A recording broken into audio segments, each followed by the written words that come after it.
Can I start?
Okay.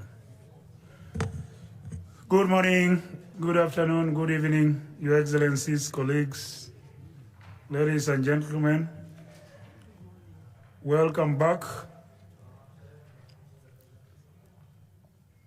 Before we start, I would like to remind delegates that we still have 48 agenda items and sub-items to consider over the next 4 days. I would like to remind delegates to be concise in their statements and to adhere to the speaking times so that we can finish this heavy agenda without having to program additional sessions. Thank you. We shall now resume our consideration of items 15.1, strengthening WHO preparedness for and response to health emergencies, and 15.2, Standing Committee on Pandemic and Emergency Preparedness and Response. Following our discussion, we shall consider draft decision on Standing Committee on Health Emergency, Pandemic Prevention, Preparedness and Response contained in document EB 150/conf/2 and a draft decision on strengthening of the International Health Regulations 2005 through a process for revising the regulations through potential amendments contained in document EB 150/conf/3. The financial and administrative implications of these draft decisions, should they be adopted, are contained in documents EB 150/conf/2 add 1 and EB 150/conf/3 add 1 respectively. As you recall, the co-chairs of the Working Group on Strengthening WHO Preparedness and Response to Health Emergencies introduced the report of the Working Group yesterday. I would now like to open the floor and request that the Secretariat moderate the discussion. Secretariat, you have the floor.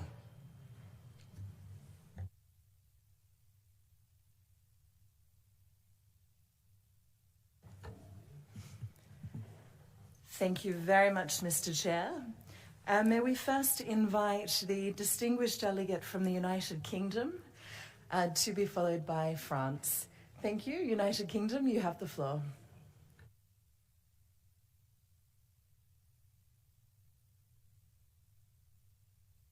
international instrument for pandemic preparedness, prevention and response.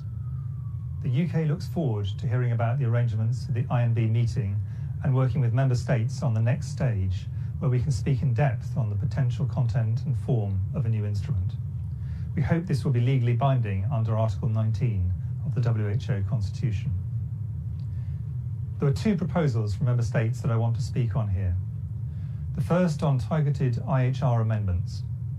The UK thanks the USA for their proposal and their flexibility in allowing the board to agree to the principle today, but to take the time to discuss in detail proposed changes to this central and crucial technical tool.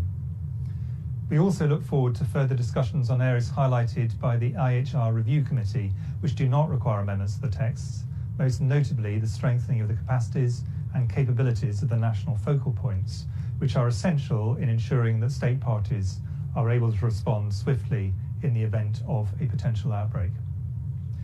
Secondly, I thank my colleague from Austria for their proposal to establish a standing committee. The UK is highly supportive of this proposal, which is in response to lessons learned from the response to COVID-19. We look forward to our work with fellow Member States on the terms of reference of this group, with the aim of reaching consensus by the next board meeting in May. To ensure maximum effectiveness from this new committee, there are several areas that the UK will be looking to see included in the final version of the terms of reference. Firstly, it is important for this committee to not limit its capacity to convene only in the case of a public health emergency of international concern, but to have the flexibility to respond to other international emergencies where appropriate. Secondly, we support the committee's proposed dual mandate of providing both timely guidance to WHO in emergencies and ongoing guidance to WHO on policy related to pandemic and emergency preparedness and response. However, the committee's proposed role in the oversight of the World Health Emergencies Programme could be clarified further within the text. I want to thank the co-chairs and Bureau of the Working Group on Pandemic Preparedness and Response for so ably leading Member States to this point today. As the working group moves to their final stages of its work, we hope that Member States further discuss the tools and systems that have formed an essential part of the COVID-19 response and which can be strengthened to better respond to future pandemics. For the UK, clinical trials is one such area that warrants significant discussion by Member States. The global response to the COVID-19 pandemic has clearly further demonstrated the value of clinical trials, including innovative multi-country trials and platform trials. The UK is proud of its contribution in this area, including in identifying globally applicable therapeutics for COVID-19, such as dexamethasone. However, COVID-19 has also highlighted weaknesses in the clinical trials ecosystem, with some trials not producing actionable evidence to inform interventions. Many COVID-19 therapeutic trials have been insufficient in size, methodology and conduct, failing to generate the robust clinical evidence needed to inform decision-making and practice change. For this reason, the UK will be reflecting this importance in our national response to the Working Group's prioritisation survey and calls for other Member States to do the same. This will allow for discussions to be taken forward in the most appropriate, inclusive and collaborative way. The UK stands ready to work with Member States on this issue and will be taking a resolution on this topic for agreement at the WHA in May. We look forward to working with Member States to reach consensus on a text in the coming months. Such a resolution would aim to enhance clinical trial capability, strengthen international mechanisms of collaboration and coordination, improve standards and streamline processes. We are happy to speak with any Member States bilaterally on this important initiative. Thank you. Thank you very much. May we now invite Austria to be followed by France. Austria, you have the floor. Thank you, moderator. Allow me, dear colleagues, to speak a little bit about agenda item 15.2 and also to explain the situation where we are. I think we're all witnessing that during this EB session we have a red thread when it comes to strengthening the capabilities of WHO. You know, we had a very fruitful discussion yesterday on sustainable financing and other elements. And today, this is also one of the building blocks to how to strengthen WHO. And it's not about it's especially about the role the EB as a governing body has to play.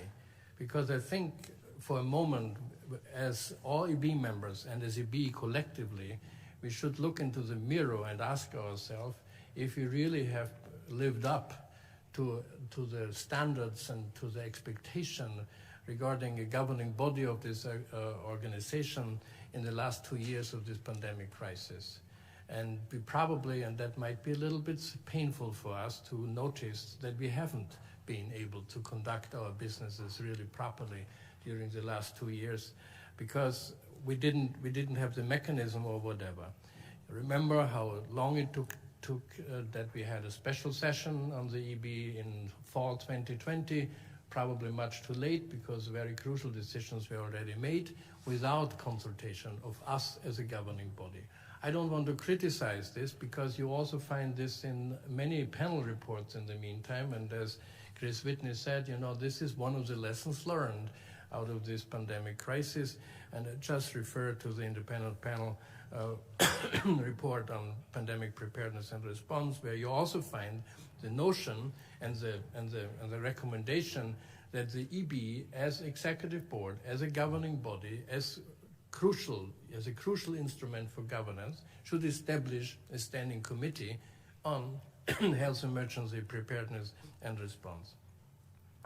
And remember also in the fall, last fall we had a retreat, which is also a result, you know, of the regrouping of us in the EB, how we can improve our governance position and to live up to the functions we have to fulfill. And remember, there we found consensus was that we do have to do better. If we as executive board are not, because we found out at this retreat, if we, the executive board, are not acting, others will do. Others will do, you know, and there are other organizations, you know, and I don't have anything against G20, but believe me, but if we don't do the job, then other bodies and organizational structures, informal or formal, will do their job. And I reiterate, and I said that many times during this PBAC and EB, then it's all about inclusivity. Because if it's G20 or G7 or whatever, then we are losing the inclusivity because we are not all on board. You know, I have the privilege as a small country representative to sit here next to the Russian Federation, the United States of America, and other big players, or Argentina, and I'm equal. I'm an equal. In G20, I would lose this to be an equal. And you know, please have all of that in mind. The proposal you have in front of you to establish the Standing Committee on Health Emergency Prevention and Preparedness and Response is one building block. How we as Executive Board can improve our governance functions, our responsibilities. It is modeled after it should be and supposed to be modeled after the practice and after the PBAC, with limited membership, but open for participation of all the member states. And let me point out what is the added value of this. You know, I already said we had structural shortcomings the last 2 years. The added value is that in a situation where the instruments we have in IHR and with the emergency committee, when the DG declares a health emergency of global dimension, that in this situation, after he declared that, he shall convene this standing committee within 24 hours to start a consultation process with the governing body, with the member states, as a subcommittee, as a standing committee of the EP. That's the added value, because this is then the key, the moment where we can consider what falls out of the declaration of a health emergency of global dimension. Because we all witnessed that it is not enough only to declare a global health threat, but many, many consequences come out of this. And this would be the starting point and give us the opportunity to do so. And in peace times, I mean in interpandemic periods, it can help, as Chris Whitney just said, you know, help the executive board to keep an oversight and guidance when it comes to implementation of better preparedness and response. These are the dual functions I think we should keep in mind. Where are we in this process?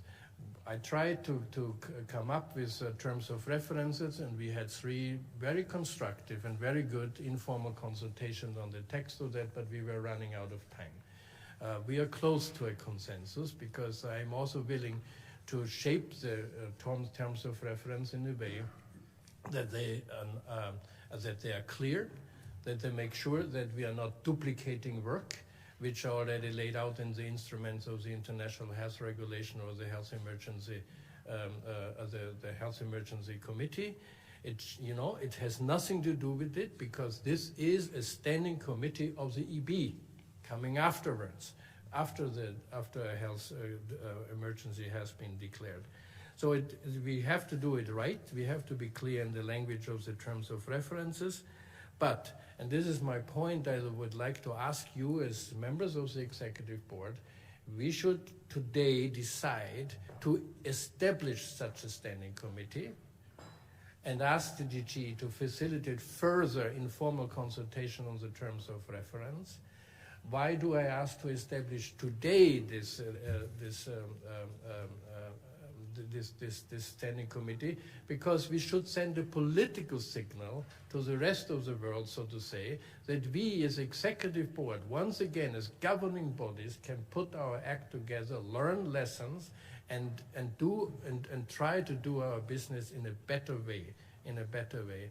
And I think the standing committee, once again, is one building block to do so.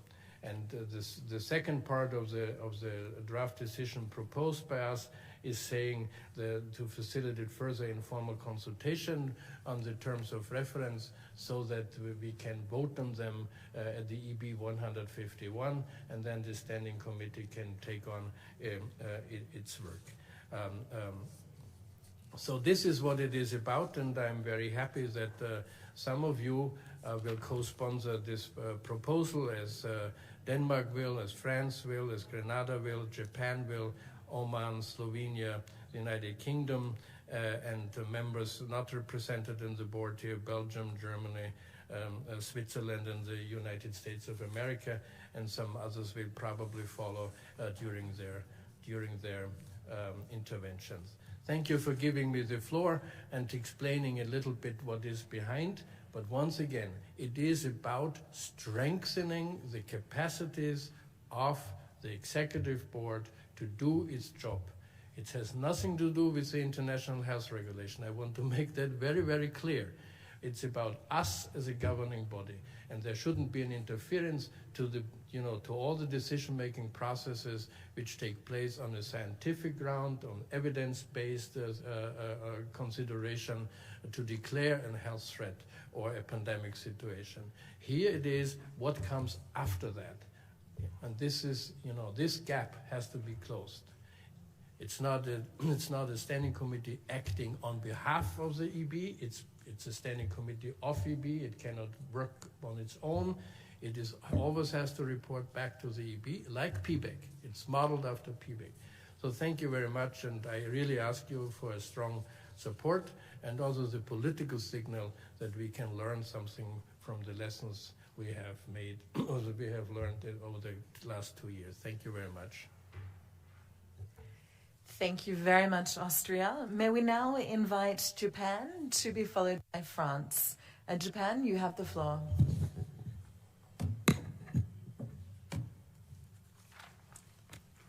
Thank you, Mr. Chair, and thank you, Madam Moderator. I have 3 points and 1 request for seeking permission from the Chair. First, Japan appreciates the Secretariat's extensive efforts to strengthen preparedness and response to health emergencies, and we welcome the report of the Director General. Many innovative initiatives have been launched in the wake of the COVID-19 pandemic, such as SAGO, WHO VIHAP, and Universal Health Peer Review, and we're looking forward to further progress. We request the Secretariat to continue to update member states on these initiatives from both programmatic and governance viewpoints as appropriate, and to support member states' in-depth discussion in the WGPR. Second, Japan would like to thank all member states, WGPR Bureau members, and the Secretariat for their time and commitment to WGPR discussions, and welcome WGPR's interim report. In particular, we would like to thank the co-chairs, Ambassador Gulata of Indonesia and Mr. Colin McKeith of the United States of America, for their well-balanced approach in gathering various views from member states and moving forward the discussion. Third, in the report during the discussion of the GPWR, member states agreed on the importance of strengthening WHO governance for pandemic preparedness and response. I appreciate the passionate introduction by fellow EB members from Austria for the establishment of standing committee under the EB, and therefore Japan support adoption of the decision EB 150/conf2/2. We think further discussion on the TOR of this standing committee would align with discussion on strengthening the IHR, avoid duplication with other mechanisms, and the new international instrument on pandemics. Then, my request part for seeking permission from the chair. In addition to governance, member states, including Japan, confirmed in the WGPR that the IHR is an effective existing international framework that can be fully utilized. We believe that strengthening the IHR, including through potential targeted amendment, is an urgent task. In order to advance this process in the future, Japan co-sponsor and as an executive board member, second, the draft decision EB 150/conf/3 proposed by the United States of America. Chair, I would like to seek your permission to give the US an opportunity to speak here to introduce the important draft decision. Thank you very much, Chair, for your consideration. Thank you, the distinguished delegate from Japan. Your request is granted. So, US, you have the floor.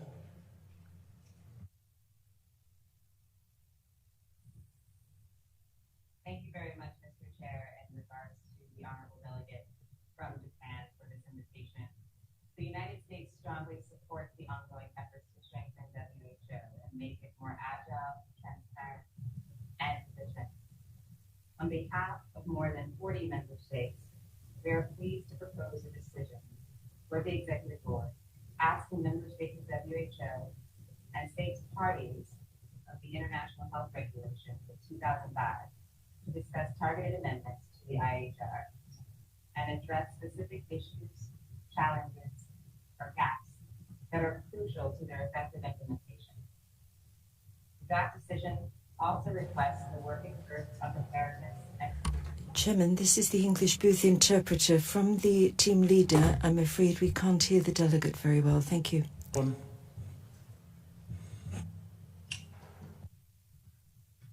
Apologies, Mr. Chair, we are working on that right now. I'm sorry, Chairman, the interpreters still can't hear the delegate sufficiently for interpretation.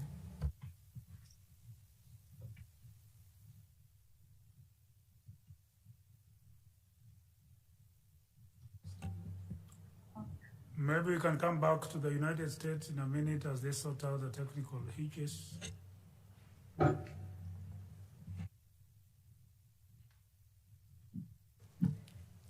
Thank you very much, Mr. Chair. As noted by the Chair, we shall soon return to the United States of America. And in the interim, may we kindly invite the distinguished delegate from France to take the floor. Thank you.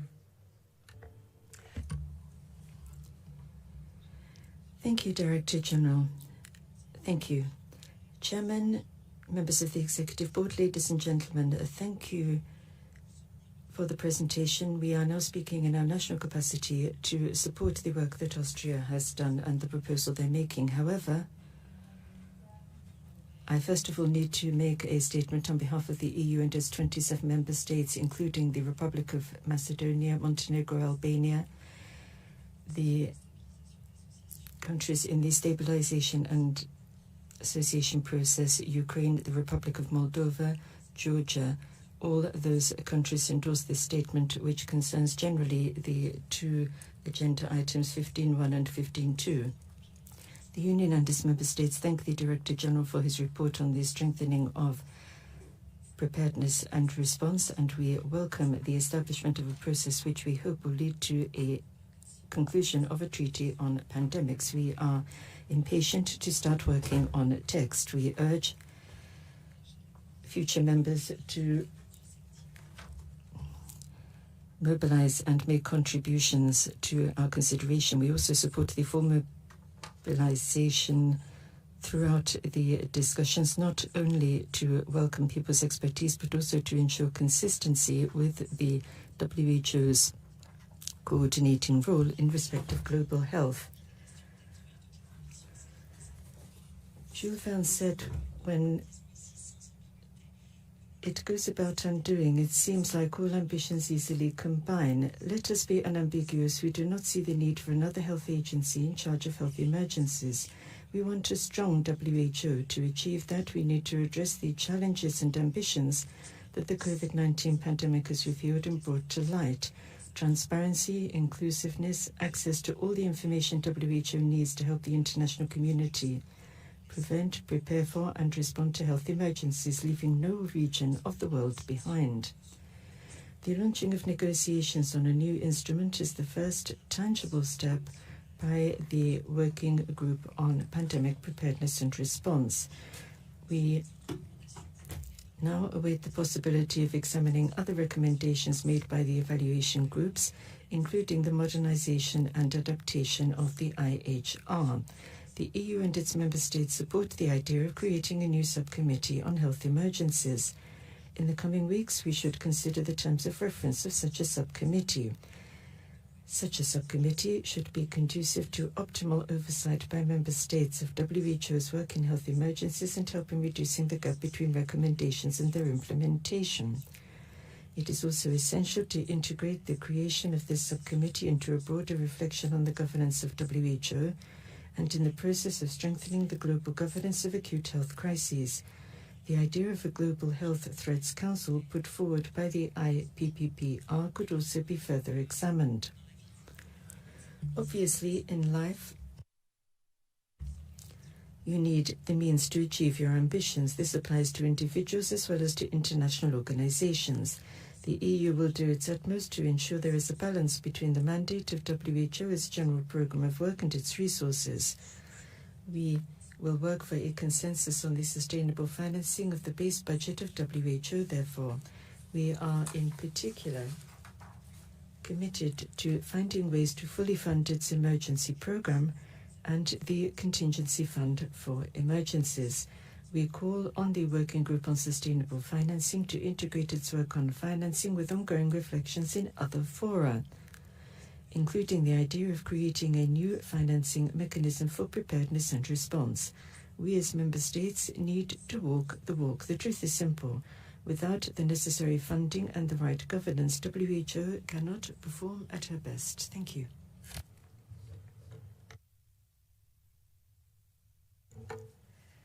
Je vous remercie, France. Thank you, France. Now try returning to the United States of America. The US, you have the floor.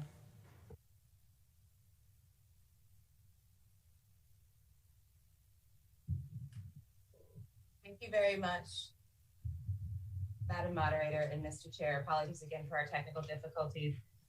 We would like to also thank and acknowledge the distinguished delegate from Japan for the invitation. And to begin again, the United States strongly supports the ongoing efforts to strengthen WHO and make it more agile, transparent, and efficient. On behalf of more than 40 member states, we are pleased to propose a decision for the Executive Board asking members of the WHO and states parties of the International Health Regulations of 2005 to discuss targeted amendments to the IHR and address specific issues, challenges, or gaps that are crucial to their effective implementation. The draft decision also requests the working group on preparedness and response establish a dedicated process for in-depth discussions of targeted amendments to the IHR and facilitate a transparent member state-led process. The decision also notes the importance of equity and equitable access to medical countermeasures and the negative impacts of misinformation and disinformation related to the pandemic. We agree that we must all do better. The US led an inclusive and transparent process to develop this decision, as we are mindful that updating and modernizing the IHR are critical to ensuring the world is better prepared for and can respond to the next pandemic. Finally, the United States formally transmitted its proposals for targeted amendments to the IHRs, last updated in 2005, to the Director General, consistent with IHR Article 55, for circulation to states parties at least 4 months in advance of WHA 75. We are confident of continued progress on the various complementary WHO strengthening work streams, including number 1, targeted amendments to the international health regulations. Number 2, a full review of recommendations by the WGPR. Number 3, an intergovernmental negotiating body to develop a new international instrument on pandemic preparedness and response. And finally, number 4, governance improvements at WHO, starting with an informal group and then establishing a task team of member states to work with the Secretariat. Thank you again. Thank you very much. May we now invite the distinguished delegate from India to be followed by Paraguay. India, you have the floor.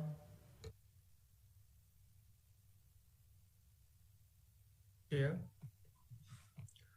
India welcomes the interim report of the Working Group on strengthening WHO preparedness for and response to health emergencies that has been submitted before Executive Board.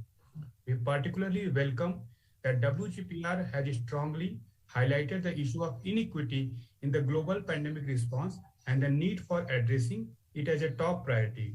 India believes that various initiatives that emanated as initial response to COVID-19 pandemic need to align and synergize with the recommendation of WPR.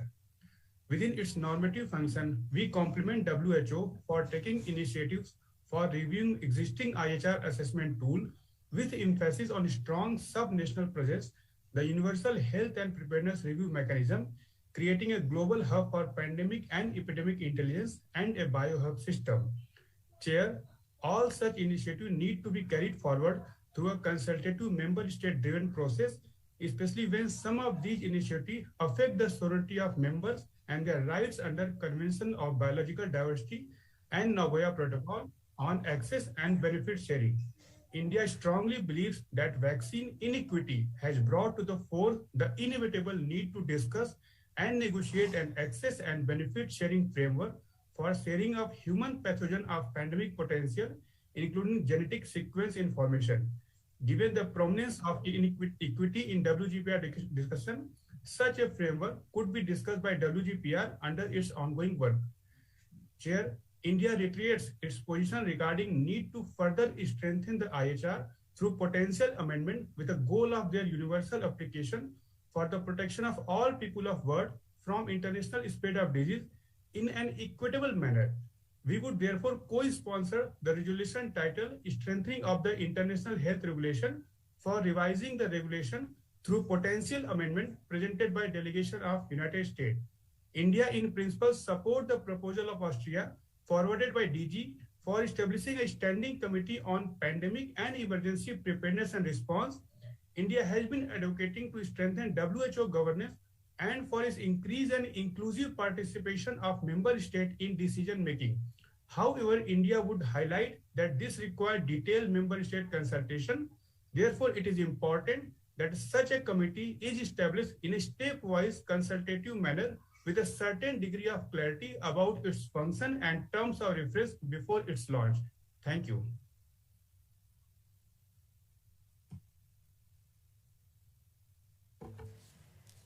Thank you very much. May we now invite Paraguay to be followed by the Syrian Arab Republic. Paraguay, you have the floor.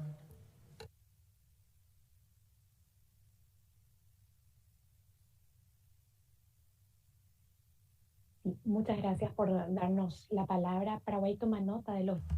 Thank you. We take note of the reports EB 150-15 and EB 150-16 presented by the report. We value the efforts of the Austrian delegation. We thank them for the proposal of a standing committee for preparedness or response to be established. Nevertheless, we would like to express our concern with adopting some text before we've decided on the terms of reference. We need to have clarity on the added value of such a committee. If we did have a standing committee, we could have closed sessions, and the implications of this need to be concerned in the terms of reference so we could discuss them previously. It needs to ensure that it fulfills its functions. Therefore, we would like to ask Member States to continue discussing this topic.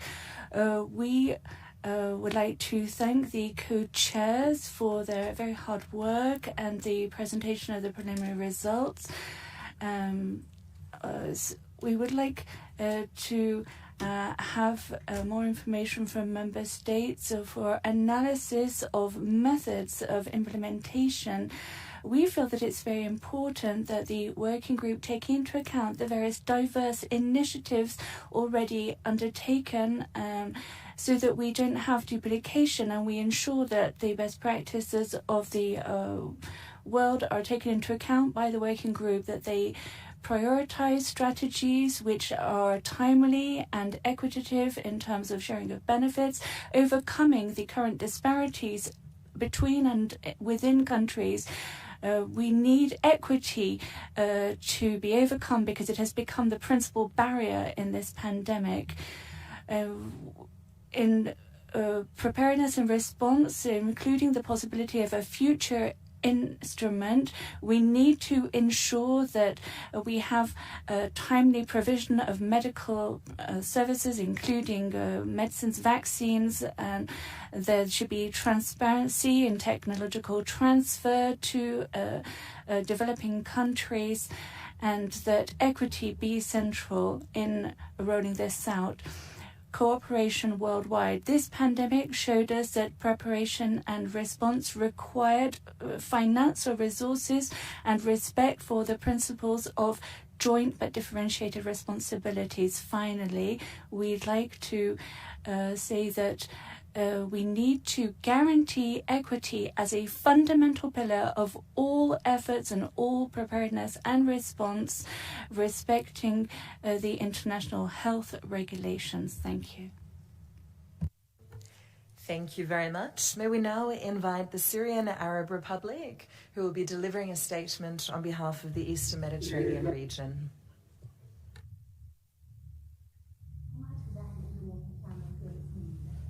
Shukran. Thank you. I would like to start by congratulating Dr. Tedros for his re-election, and I wish him all success in his next mandate. Chairman,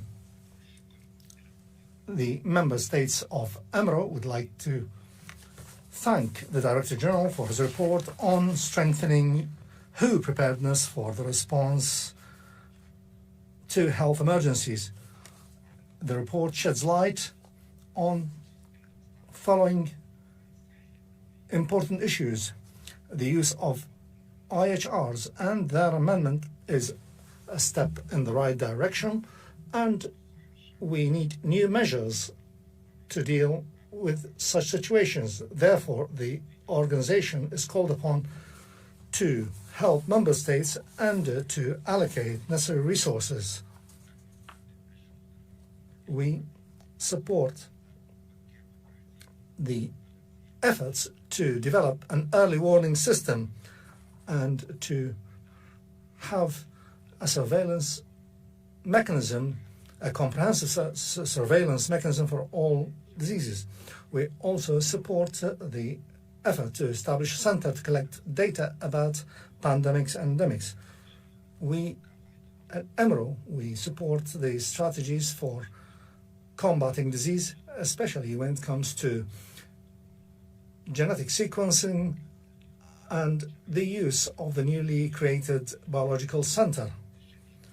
The new developments, which are wholeheartedly welcome, should continue to be channeled towards health for all and to dealing with causes of disease. It is also important to underscore the importance of a tripartite approach as adopted in the region. The work of the organization in this area is admirable, and we congratulate the organization for the efforts to deal with misinformation and in dealing with highlighting the risks of such misinformation on communities. The role of the Center for dealing with such information has been pivotal, and we call upon the organization to create more centers with the same functions. It is also important that we continue to deal with emergencies through initiatives with specific objectives, with mechanisms to ensure that this information is properly disseminated. There is no doubt EMRO is confronted with other challenges, humanitarian and health, and we call on the organization to provide extra assistance to areas affected by conflict. I would like to thank the Director General for his interim report on the response of the organization to health emergencies. We would like to thank the Secretariat for ensuring a follow-up of the implementation of recommendations concerning COVID-19. And we would like to ask the organization to create regional platform to determine the priorities on the implementation of these recommendations. In conclusion, we have taken note of the proposal by the government of Austria on the creation of standing committee on emergency response, and we believe that wider consultations are needed in this respect to determine the functions, the mandate, and the terms of reference, and we want all member states to be party to these negotiations and consultations. Thank you, Chairman. Shukran jazilan. May we now invite Argentina to be followed by the Republic of Korea. Argentina, you have the floor.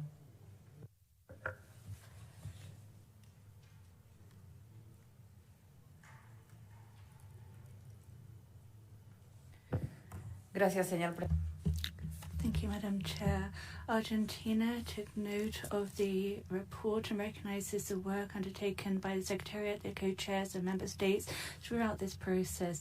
We also like to thank the working group for their final report and for the efforts made by all countries to make consensus on a final document.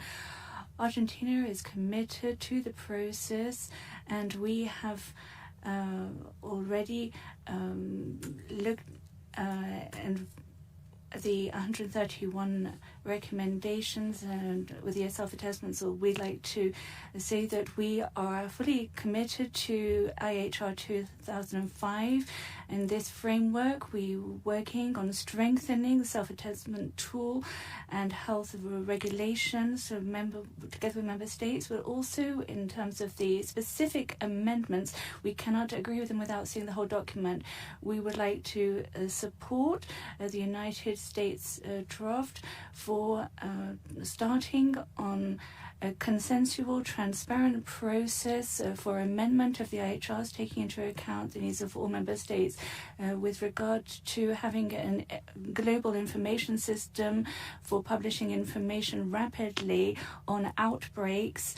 it seems to us that we need to do this together with a consultation with states where the outbreak is occurring. We believe that it is timely for us to share samples of pathogens and genomic data.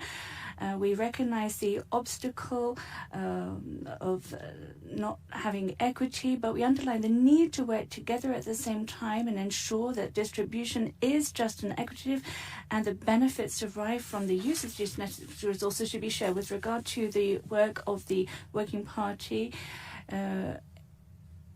we would like to say that we are in line with the statements made at the last session, that it's fundamental importance for our country and for the region of the Americas that we have equitative participation and use of genetic resources, including pathogens, and wherever the sanitary health emergency is occurring, and that we should ensure equitative access for all countries, particularly those of low and medium income, and that the relevant IP provisions should be waived.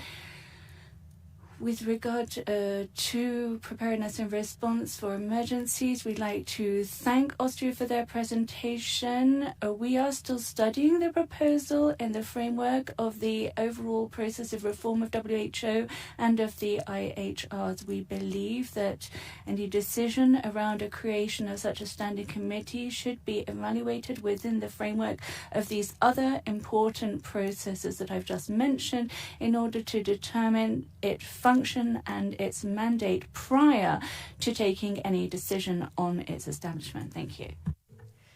Thank you very much. May we now invite the Republic of Korea to be followed by Denmark. Thank you, Honorable Chair.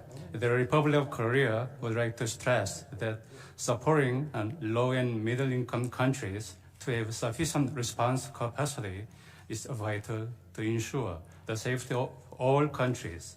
In particular, strengthening the global development and manufacturing capacity of COVID-19 response tools, including vaccines, therapeutics, and diagnostic kits, is essential for WHO to achieve its goals of vaccinating more than 70% of world population by mid this year. In this context, Korea believes that the Global Biomanufacturing Workforce Training Hub initiative will be able to nurture competent biopharma professionals in the LMICs and promote equitable access to vaccines. Thus, no doubt, Korea is willing to continue to be an active advocate of WHO's initiative.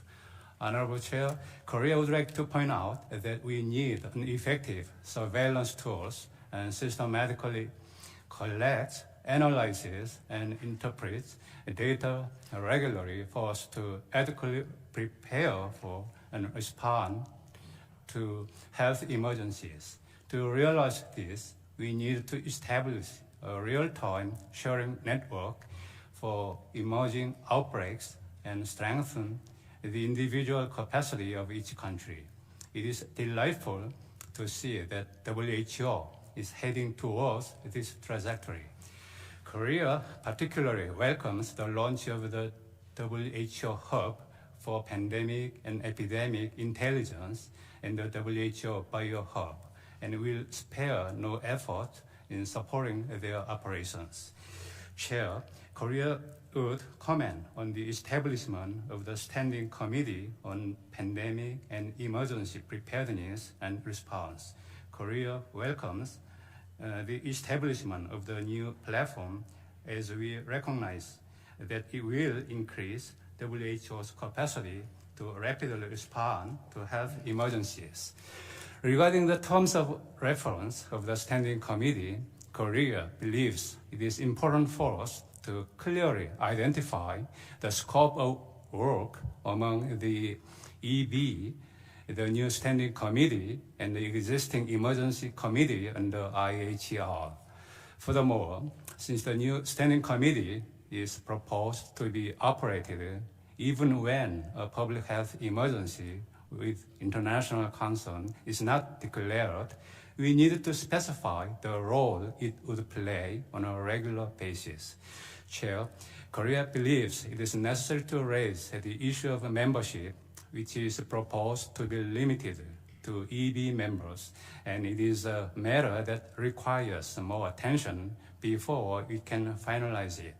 Overall, the Republic of Korea looks forward to further engaging in setting the TOR of the Standing Committee to address these concerns. Thank you. 감사합니다. Thank you very much. May we now invite Denmark to be followed by Tunisia.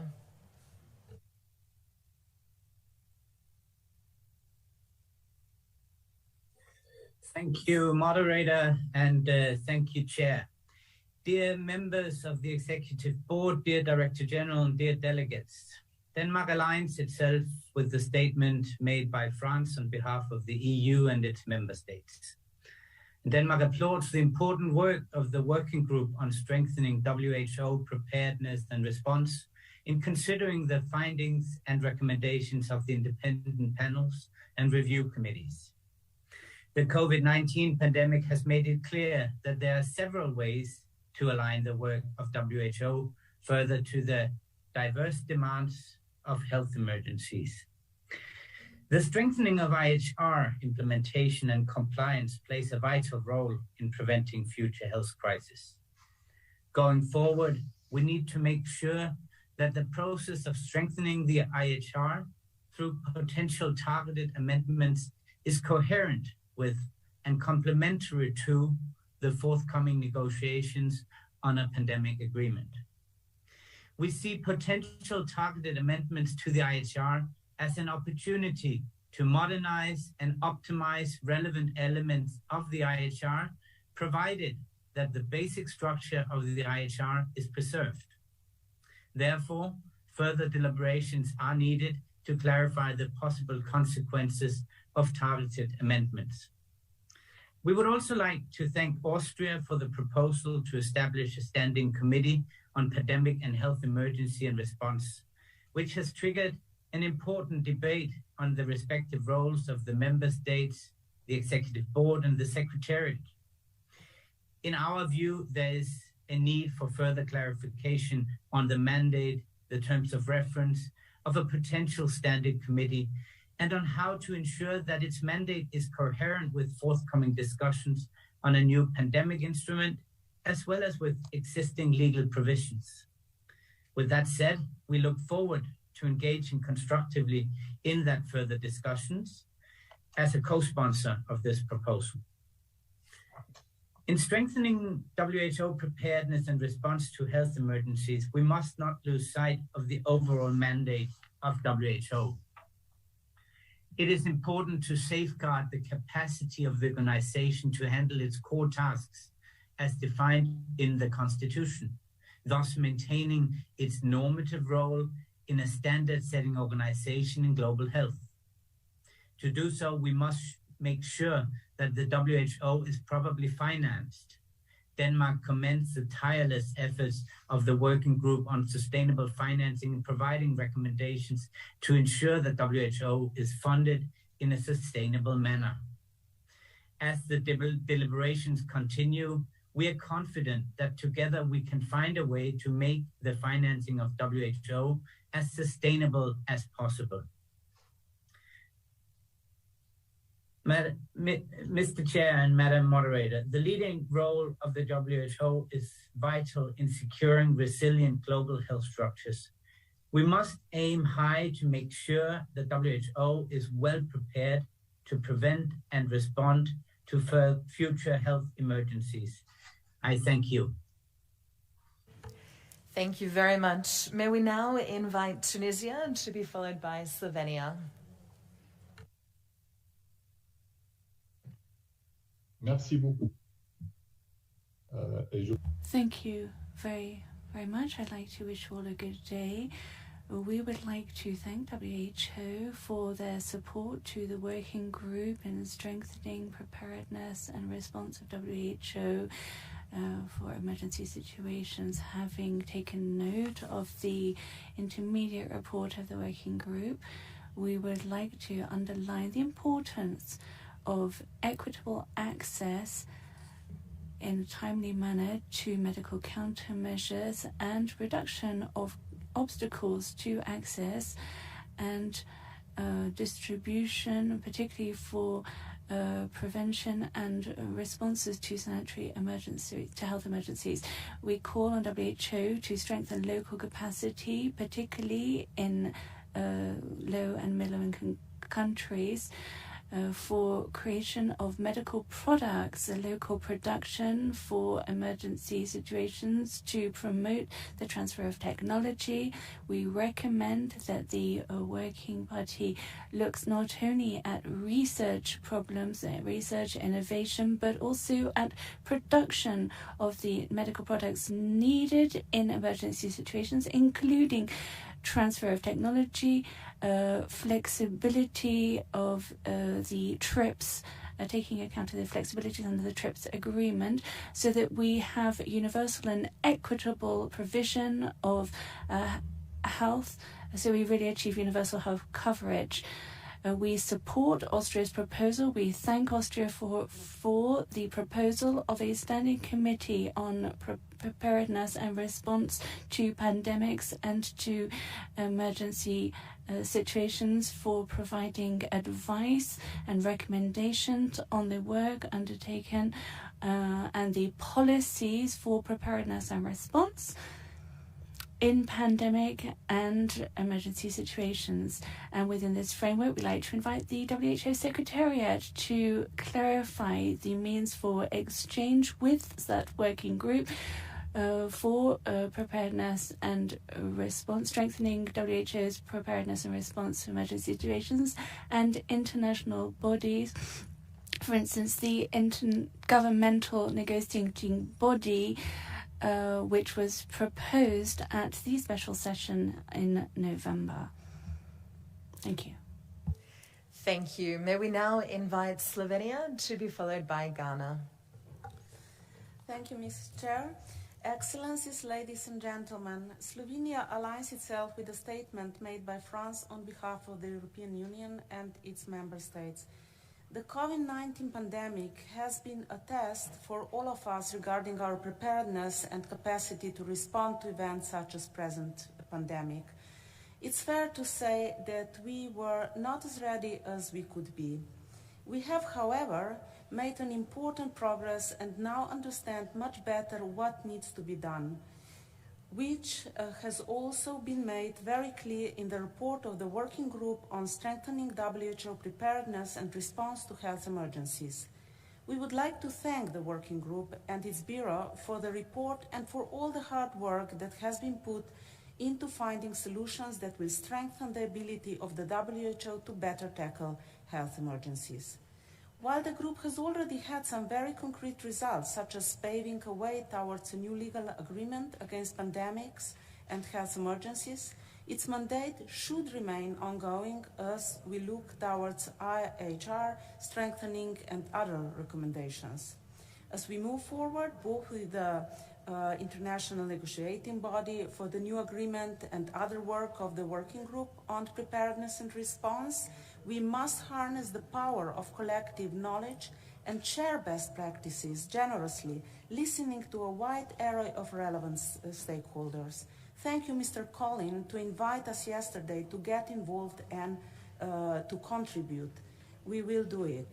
Finally, today we will be considering the proposal of establishing a standing committee on pandemic and emergency preparedness and response.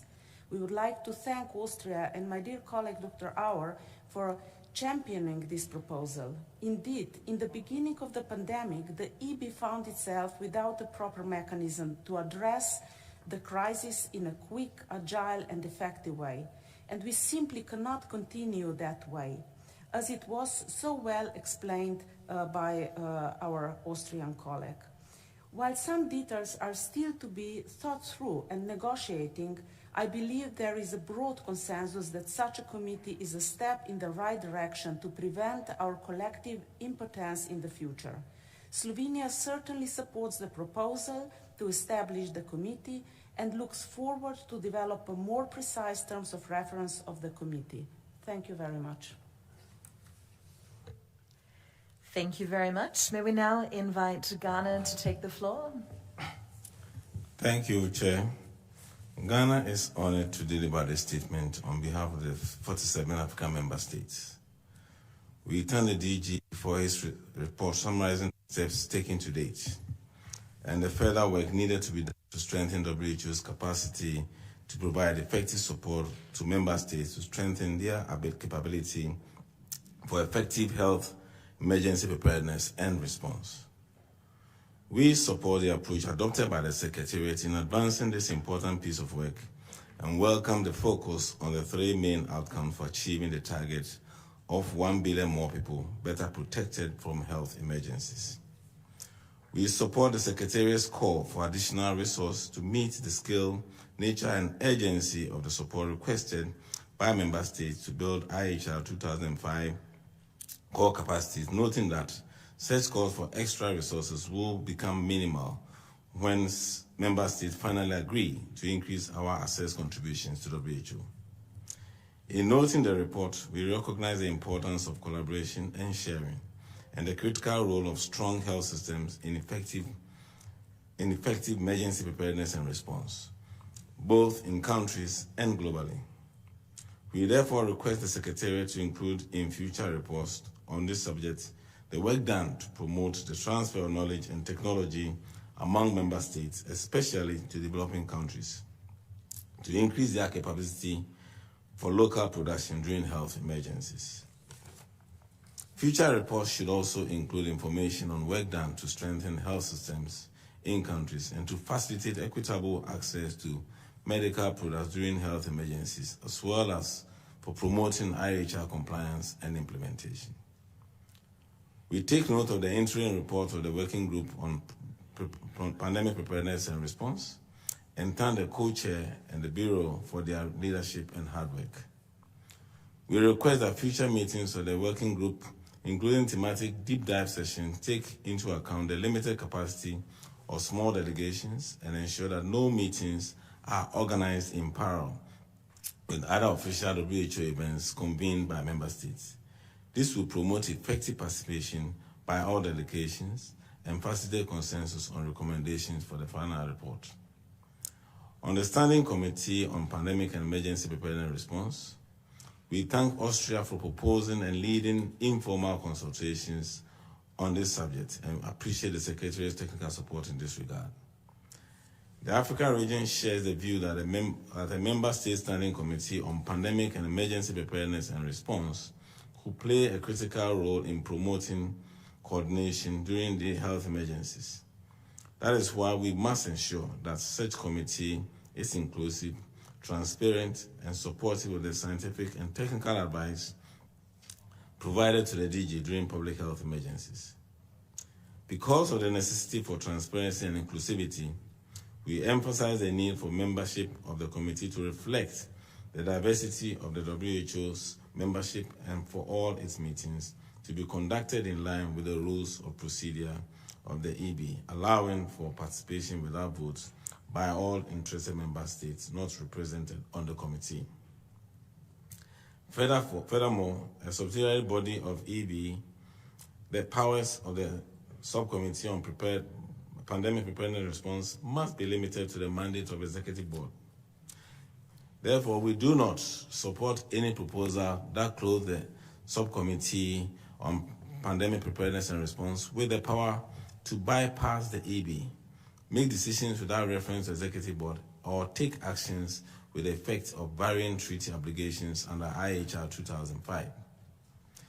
Furthermore, we need to pay attention to the possible dangers of the subcommittee on pandemic preparedness and response, providing political perspectives on scientific or technical matters relating to declaration of health emergencies.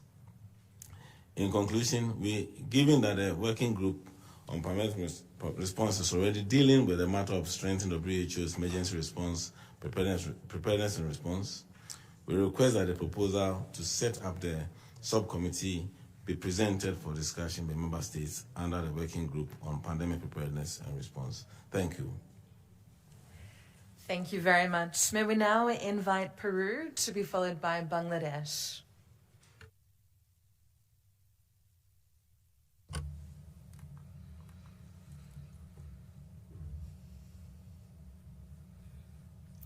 Thank you very much, Chairman. Peru welcomes the in-depth thinking which is going on at global level to help us avoid repeating the errors we've made in the past and better preventing pandemics in the future. At the last special session of the World Health Assembly, Peru co-sponsored a decision to launch negotiations on a new international instrument to help us better tackle future pandemics. And the main pillar of that, we think, should be equity. That will guarantee universal access to medicines such as vaccines without either privilege or prejudice.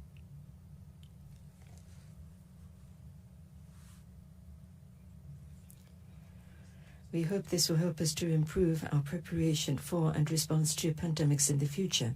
We believe that it is essential that the international health regulations be strengthened with this end in mind, through targeted amendments which will help us to ensure that states better comply with the regulations and that we have better early warning.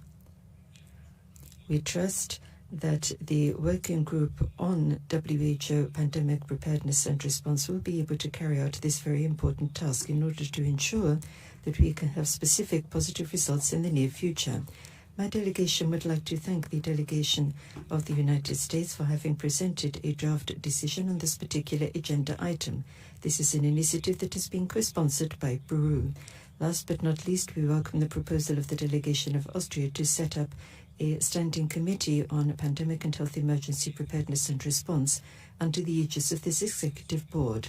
We trust that the creation of this subcommittee will make it possible to strengthen this executive board's capacity to respond in any future pandemic through better coordination with the WHO Secretariat inter alia. My delegation will continue to participate actively in these various processes so as to contribute to specific action being taken which will lead to a better and more coordinated international response in the future. With those comments, we note the reports which have been submitted under this agenda item with thanks. Thank you. Thank you very much. May we now invite Bangladesh to be followed by the Russian Federation.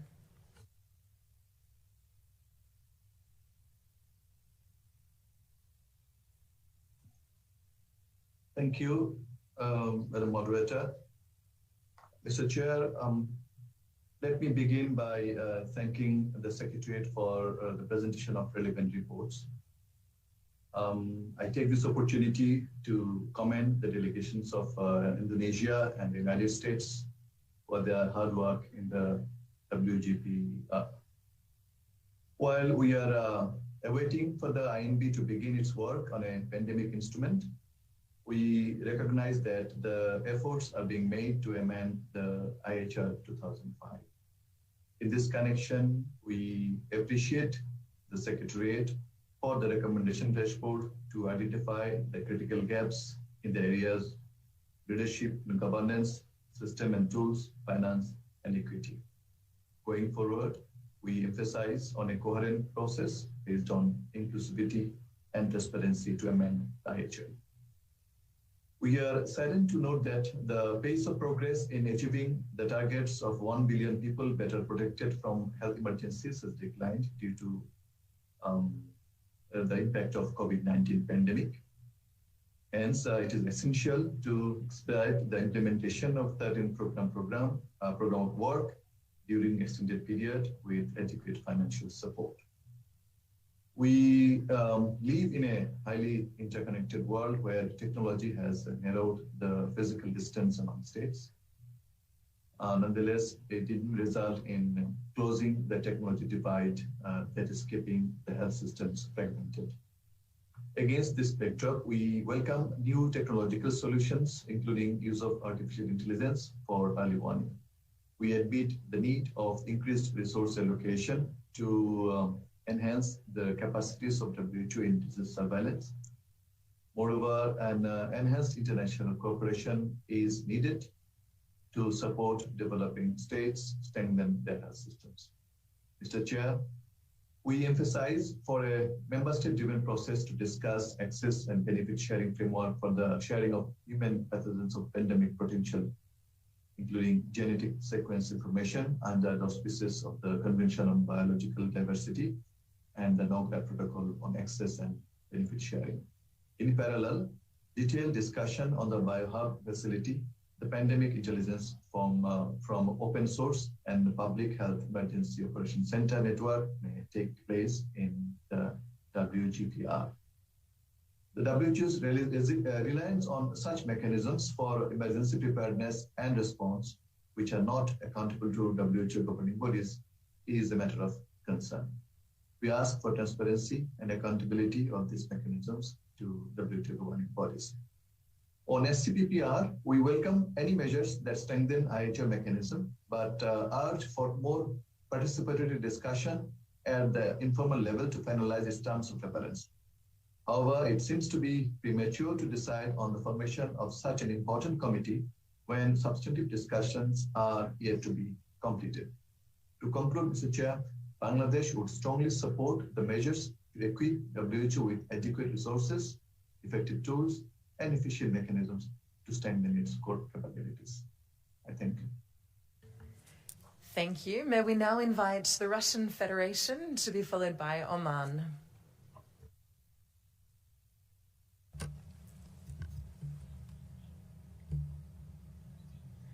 Thank you very much. Chairman, Russia supports WHO having a central and coordinating role in countering health emergencies.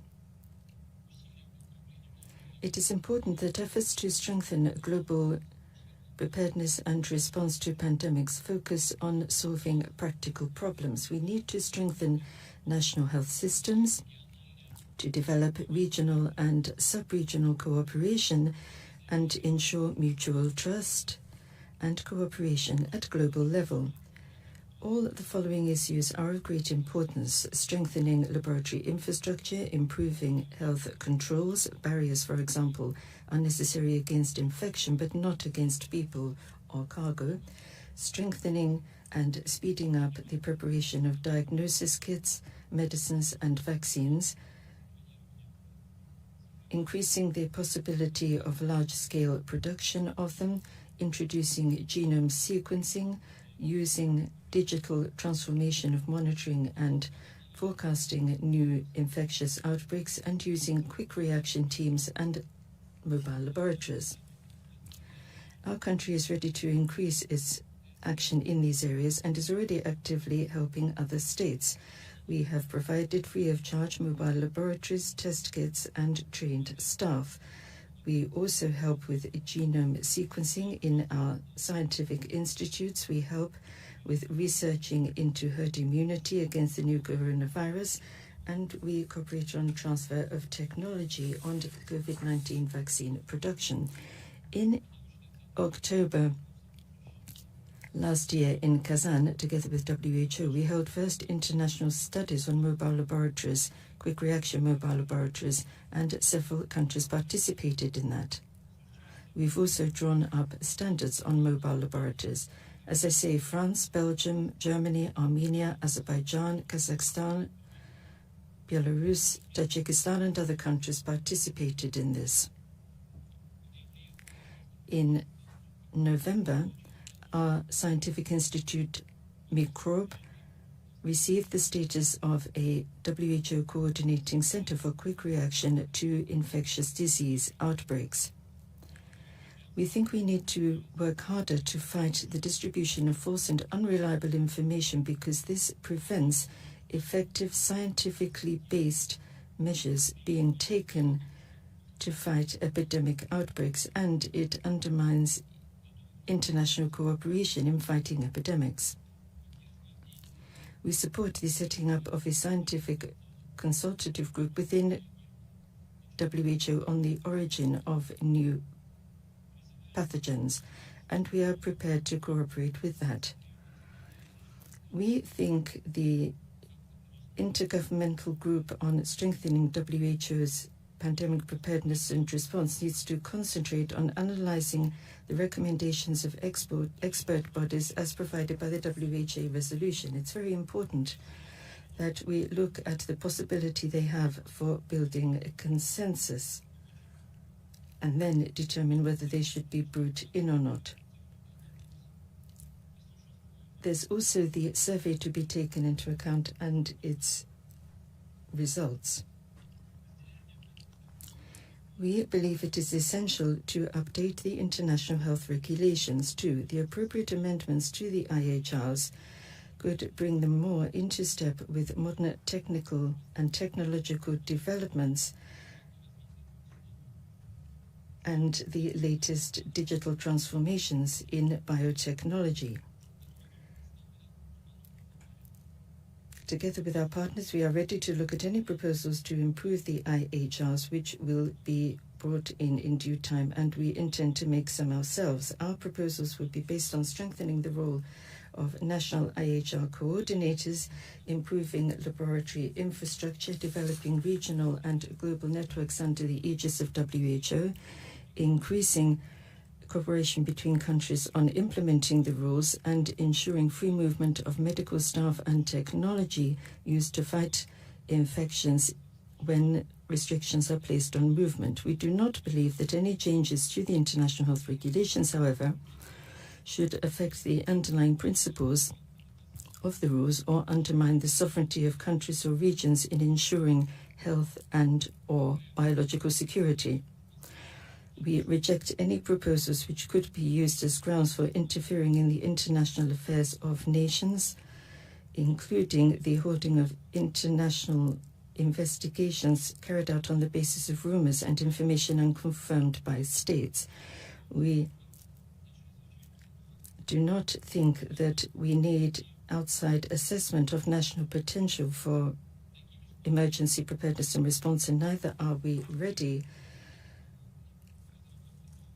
to accept the idea of universal reviews. This will also be our approach on the Intergovernmental Negotiating Group on preparing a new international instrument for fighting pandemics. It is unacceptable for any instrument to be used as an excuse for changes to weakening of or duplication with existing mechanisms and agreements, including the IHRs. Thank you for your attention.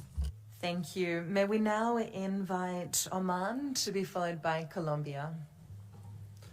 Respected Chair, Madam Moderator, dear colleagues, the Statement of Oman aligns itself with the statement read by His Excellency the Minister of the Syrian Arab Republic on behalf of Imro region. In Oman, as the rest of you, we followed the global and regional updates of COVID-19 pandemic as well as the emergence of new variants. And in our response to COVID-19, we relied on several pillars of public health, including governance, partnership, fair distribution of vaccine, transparency in disseminating information, and the engagement of all members of our society. We also utilized the pandemic as an opportunity to strengthen our health system and take advantage of innovation in technology. We are committed to applying the international health regulation, and we support the recommendations that are proposed by the Member State Working Group on strengthening WHO preparedness and response to health emergencies. We also welcome and sponsor the proposal from Austria to establish the Standing Committee on Health Emergencies Prevention, as well as we believe that it will have an added value to the Executive Board. We, however, would like to have more clarity on its mandate and future roles, particularly in terms of supporting existing and future frameworks of strengthening preparedness and response. We would like to commend the WHO on its leadership and governance during the pandemic and stress the future roles of the World Health Organization and the international community on the importance of global partnership for exchange of information regarding public health emergencies. Thank you. Thank you very much. May we now invite Colombia to be followed by Madagascar. Colombia, you have the floor. Thank you. I'm going to switch to Spanish. Thank you, Chairman. I'd like to refer to agenda items 15.1 and 15.2 briefly. First of all, I should like to thank the Director General for the report presented and the co-chairman of the Intergovernmental Working Group on the strengthening of WHO health emergency preparedness and response, and the participating countries all for the interim report that we have received from them. We in Colombia acknowledge the effort that has been put in and which has been necessary in considering a very large number of recommendations and proposing ways of implementing those recommendations in order to guarantee strengthening of WHO and the health systems of all member states, and that before the World Health Assembly is to be held in May this year. Colombia is of the opinion that it is of vital importance that this group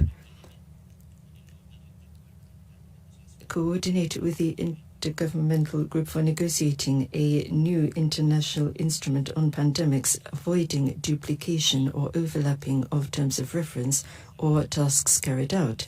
This will ensure the best possible use is made of the WHO budget available, the human resources available, and the capacities of member states themselves.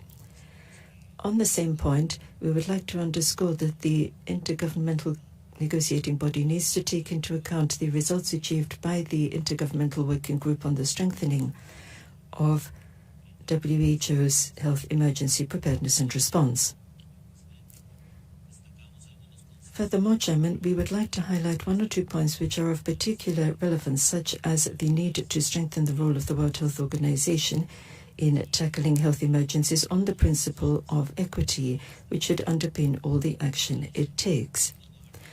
We also need to strengthen the organization's governance, and that includes through its regional offices. In highlighting the points made in the report, I would like to particularly underscore the recommendations on equity, which I've already referred to.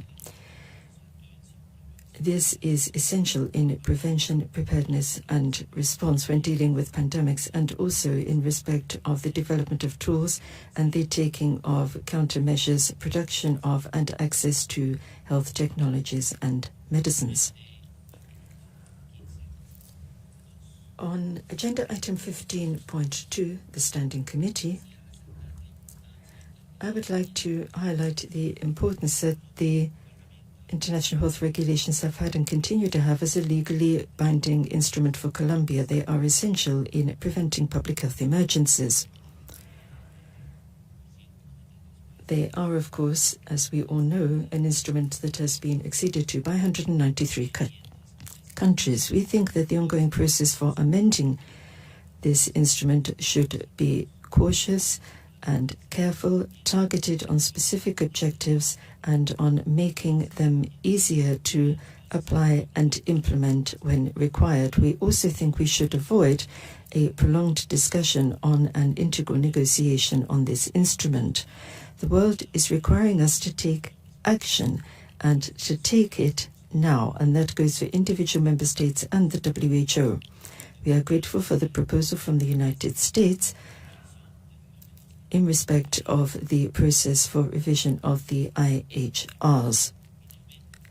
Last but not least, let me turn to the initiative for the creation of the Standing Committee on Pandemic and Health Emergency Preparedness and Response. To begin with, I would like to thank the Austrian government for having prepared this proposal and tabled it.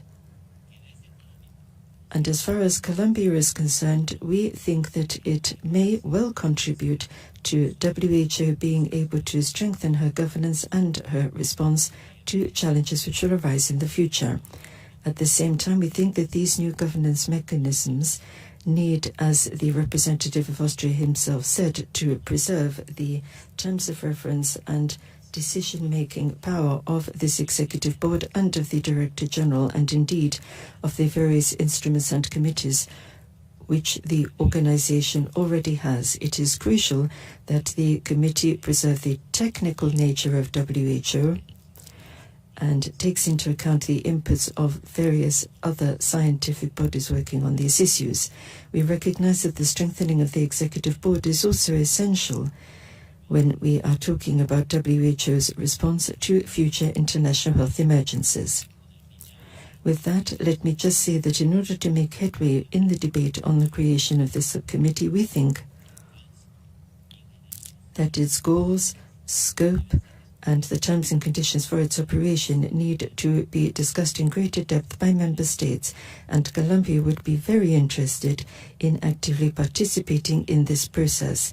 For Colombia, it's essential that we be crystal clear about the form in which this body will work together with other existing mechanisms such as the Emergencies Committee of the International Health Regulations, and indeed with other groups conformed of member states such as the Intergovernmental Negotiating Group that I mentioned, the Executive Board of which we are a member obviously, and other expert bodies. We would also like to bear in mind the challenges which this committee may bring to us in terms of the representativeness of WHO member states. It's important that in any future discussions we give particular consideration to this point. With that, I will wind up. And on this agenda item, we hope that we will be able to make progress on the structure of this committee through a wide-ranging, active and cautious and thorough discussion. Thank you very much. Thank you very much. May we now invite Madagascar to be followed by Tajikistan. Merci, Madame la Moderatrice. Thank you, Moderator. Chairman, ladies and gentlemen, we would like to endorse the statement of Botswana on behalf of the African Group, and we are grateful for the Director General's report on agenda item 15.2. Ladies and gentlemen, 2 years after we witnessed the first case of COVID-19, the number of infections has indicated how unprepared we were in many respects for dealing with the pandemic. There is still a growing number of infections, and there are waves of infection going on around the world.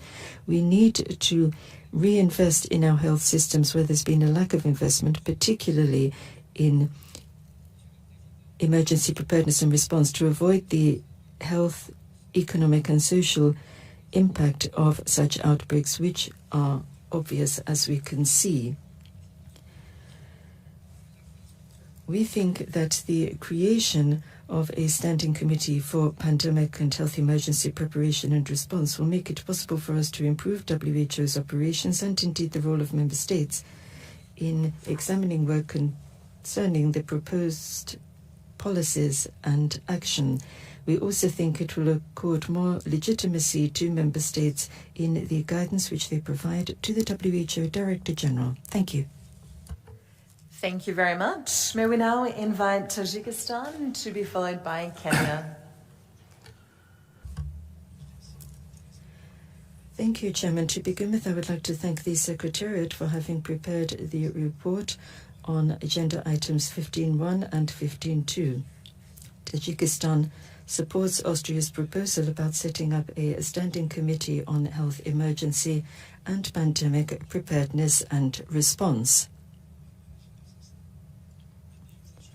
We hope that the setting up of such a committee will strengthen the control to be exercised by the Executive Board and also help us to have the opportunity to discuss and prepare for better any future emergencies. Thank you.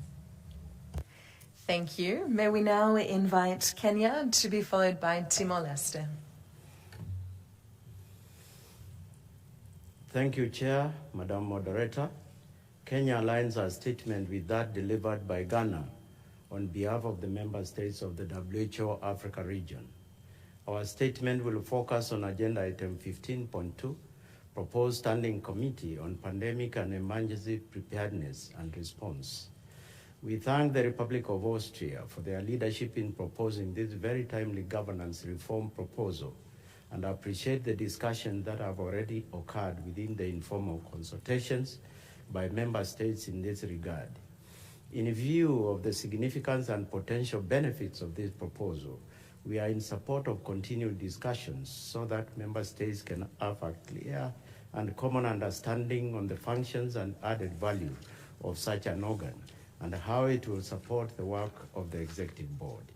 In this regard, Kenya takes note of the Director General's report contained in document EB 150/17 and wishes to make some proposals regarding the terms of reference for EB's consideration. First, we wish to underscore the need for participation by all interested member states in the Standing Committee to reflect the principles of transparency and inclusivity in WHO governing body structures. Secondly, we wish to underscore the importance of such a committee exercising powers that are consistent with those limited to the mandate of Executive Board. As such, Kenya favors rules of procedure similar to those of the PBAC and with the decision-making authority limited to the Executive Board. Thirdly, we recommend that the terms of reference clarify the lines of communication between the Standing Committee and the WHO management. As previously discussed in the working group, we are not in support of any communication that would circumvent the Executive Board. As such, all reports, guidance, or recommendations of the Standing Committee should be channeled through the Executive Board and not addressed directly to the Director General as suggested in the report. In conclusion, Kenya intends to participate in subsequent discussions on the proposed Standing Committee on Pandemic Preparedness and Response, and will continue to support all efforts to improve WHO's ability to better prepare for and respond to health emergencies. I thank you. Thank you very much. May we now invite Timor-Leste to be followed by Belarus. Thank you, Chair. Timor-Leste government has long recognized the health risks posed by the emerging and re-emerging disease outbreak caused by the high-threat pathogens and natural man-made disaster to this population. With the support from WHO and partners, we have made progress to be prepared to respond to major epidemics and pandemics as well as natural disasters. As a World Health Organization member state, Timor-Leste is on its quest to implement the international health regulation through its National Action Plan for the Health Security. This includes key activities from various ministers aligned for the implementation in the next 5 years. In parallel with the support by WHO and partners, Ministry of Health has developed the Health Emergency Contingency Plan. They subsequently increased country preparedness and capacity to respond to the COVID-19 pandemic. We rapidly scale up the risk communication activities, surveillance and testing, isolation and quarantine facility, and training thousands of the health workers for infection prevention control and case management with innovative approaches. However, as a small developed state, we do realize that major gap in our preparedness and response, which is primarily the infrastructure and human resource gaps, as we look to WHO for continued technical assistance. Mr. Chair, Timor-Leste wishes to thank the WHO country office, regional office, and headquarters for continuing support to strengthening the preparedness and response to the health emergency, and again compliance the DG and Secretariat for Comprehensive Assistance and support the recommendation of continue strengthening of WHO capacity to prepare for prevent and response to the emergency. I thank you, Chair. Thank you very much. May we now invite Belarus to be followed by Singapore.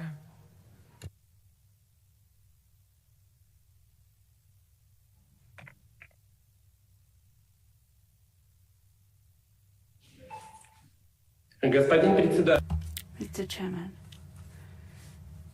we note particular efforts of WHO on COVID-19 to working together with other related organizations such as the Global Fund on HIV, Tuberculosis and Malaria and Gavi, the Global Vaccine Alliance, to fight the pandemic.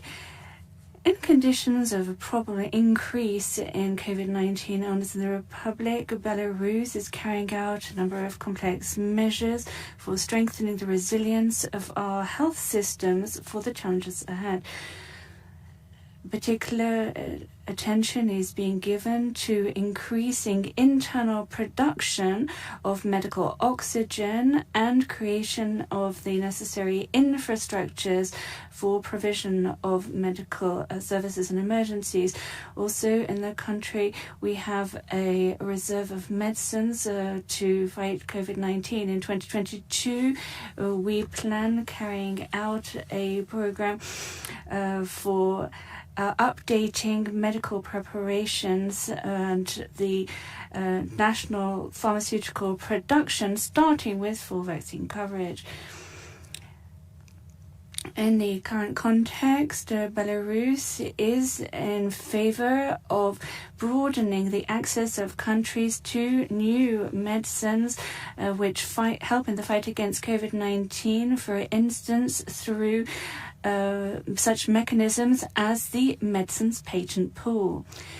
In Belarus, we continue to update our medicines park with a medium-term perspective for increasing the rollout to health points across the Republic. By the end of 2022, we hope that we will be producing the Russian vaccine and also a prophylaxis for coronavirus infection in 2023. Mr. Chairman, the COVID-19 pandemic has demonstrated gaps in basic medical services and possibilities of countries in their fight against emergency health situations. We believe that it is absolutely vital that we all work together with all possible mechanisms which could enable us to strengthen the work and role of WHO and of its member states in this process, so that in operation and in the health area we have everything necessary in such critical situations. In the case of Belarus, we support the proposal by the EB of the creation of a standing committee on pandemics and preparedness for emergency situations and response. Belarus believes that such a standing committee would be able to look also at the IHRs and also on what countries should do in a priority way for their responses. Thank you very much. Thank you very much. May we now invite Singapore to be followed by Guyana.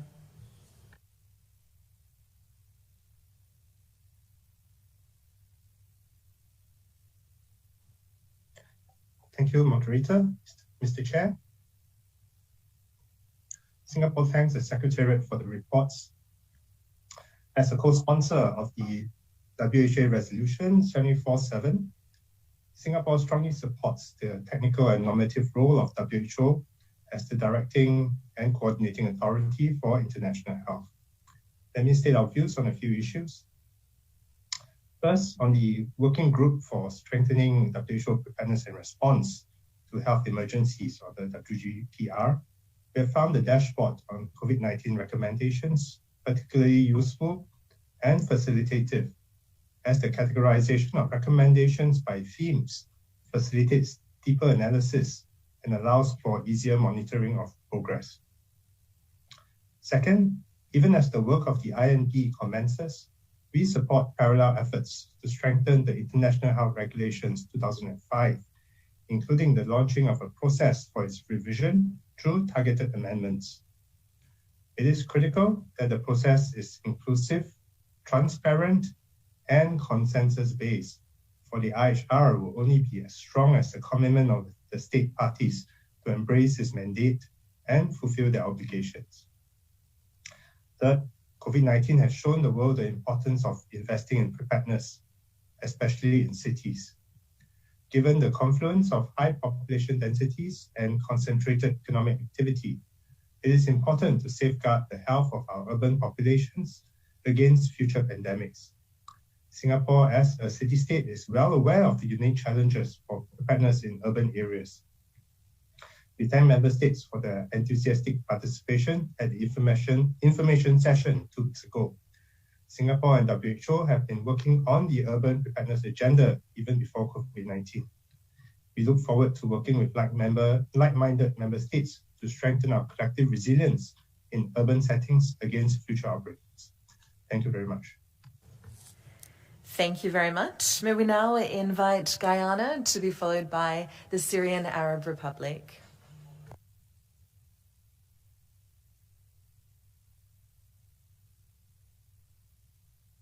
Thank you very much, moderator.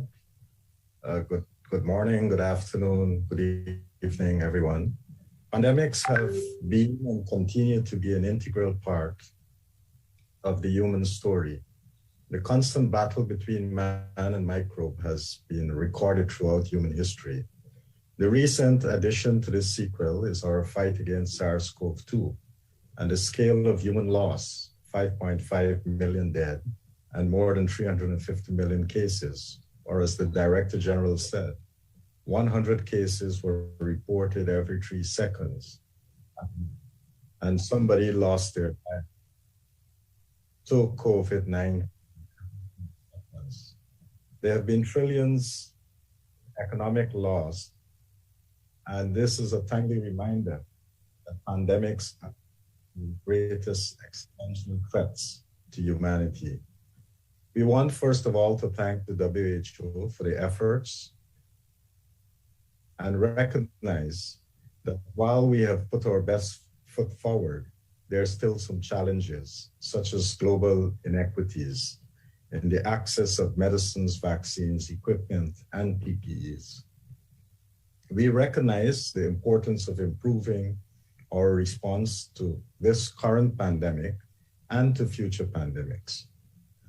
Any new agreement that we have must address the issues of global inequity and also to ensure that we have timely access to affordable medicines, vaccines, and diagnostic tools. We support a pragmatic approach to improving pandemic preparedness. We want to thank the United States for the proposal on the targeted amendments to the IHR 2005.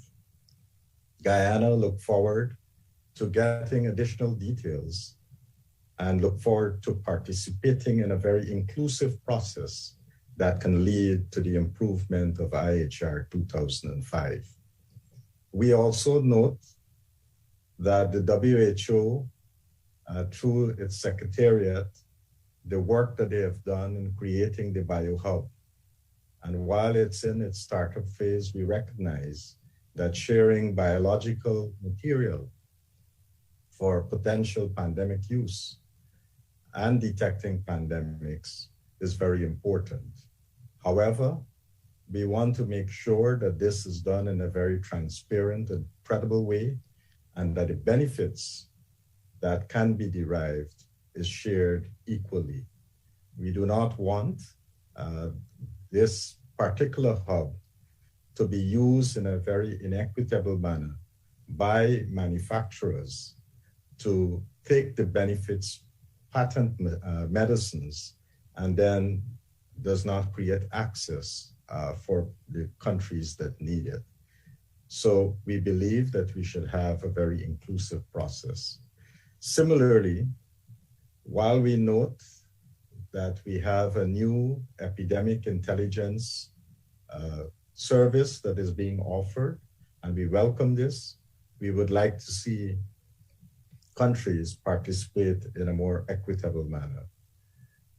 Madam Moderator, with these few comments, I'd like to say that we look forward to participating in the future discussions as we advance this process forward in getting better prepared for future pandemics. Thank you very much. Thank you very much. May we now invite the Syrian Arab Republic to be followed by France.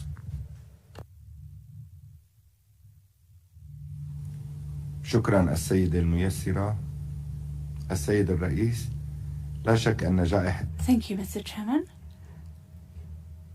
It's clear that the COVID-19 pandemic has underlined the importance of strengthening the role of WHO in emergency health situations and in order to decrease risk and improve performance and strengthen capacities. It's clear that WHO needs predictable and stable financing, particularly for the health emergency program, and that also requires the improvement and quality of participation and financing of the organization so that the organization can implement its plans. Despite the fact that we're in a war situation and undergoing economic blockade, the Syrian Arab Republic is constantly working to provide basic health aid in all the areas of our republic, in every corner, and we also have helped with re-establishing dispensaries and health centers, providing services in these 33 million provisions of medical services and coverage of vaccine throughout the Syrian Arab Republic territory. Some people have received 3 doses of poliomyelitis. Also, we have a very high percentage coverage for other normal childhood vaccinations, working together with the Ministry of Health in order to provide medical equipment as well as medicines, and also free provision of anti-cancer medicines despite our difficulties, despite limited resources at a national level. We've been working for COVID-19 vaccination, rolling this out even in territories which are not under the control of the state, through the 71 dispensaries and covered by the Ministry of Health, in order that we can ensure the activities, transparency of distribution of vaccines in all areas. At the end of 2020-2021, the number of people vaccinated, 2.5 million vaccinated with the first dose. Mr. Chairman, we would like to thank WHO. Thank WHO for their efforts made together with my country, and we would like to say that we are living through a significant humanitarian crisis because of the economic blockade, because of sanctions, and we would like to call on WHO to continue provision of the support that it has been providing to our country. The Syrian Arab Republic supports entirely the strengthening of the role of WHO so that it will be able to respond to pandemics, and we render homage to the efforts of the working group for preparation and preparedness and response for the recommendations that they have made, and for the recommendations from the group of experts, following up on discussions on the work of the group, and also the proposal to establish a special committee for pandemic and epidemic preparedness. We believe that consultations should continue with regard to this, particularly with regard to the terms of reference and the makeup of such a committee. Thank you. Thank you very much. And now, France, vous avez la parole. Merci. You have the floor. Thank you. Thank you, dear colleagues of the Executive Board. I'm now speaking in a national capacity, and I'd like to say that we co-sponsor the draft decision proposed by Austria in document 2 for a standing committee of the Executive Board on pandemic preparedness and health emergency preparedness. We obviously would need to work on the mandate, but it would be to strengthen EB's response to emergencies. We support this new committee because we are convinced that there was a similar committee. If there had been a committee like this at the beginning of 2020, it would have helped us to manage the crisis, and it needs to strengthen the information and provision of services to all member states at headquarters, region and country level in health emergencies. And we believe that the format of meetings of such a committee, whatever they are, should enable transparent, proactive exchange in real time with all member states. France strongly believes that this committee could be one of the important reforms from lessons coming out of the pandemic with regard to the role of WHO within the international health security system. Thank you. Je vous remercie. Thank you. Invite the United Kingdom to take the floor. Thank you very much. And actually, my French colleague has said much of what we would also want to say, so I'll be very brief. So just to confirm that we're also pleased to co-sponsor the decision on the establishment of a standing committee on health emergency prevention, preparedness and response, as well as the decision on strengthening of the IHR. I'd also like to support the idea proposed by Austria for the board to ask the Director General to produce a paper outlining his vision for how the standing committee would relate to and interface with other aspects of the reformed global health architecture. I think a proposition from the Director General on that would be enormously helpful to all of us who are working through the complexities here. Thank you. Thank you very much. As I don't believe there are any more board members wishing to take the floor, we shall move to those member states not currently represented on the board. So with that, I have the pleasure of inviting Norway to be followed by China. Norway. Ja, den kom väldigt bra. Yep. Okay. It would seem that Norway are not in a position to deliver their statement at the moment. So with that, may we now move to China, and Norway, we shall come back to you. Thank you.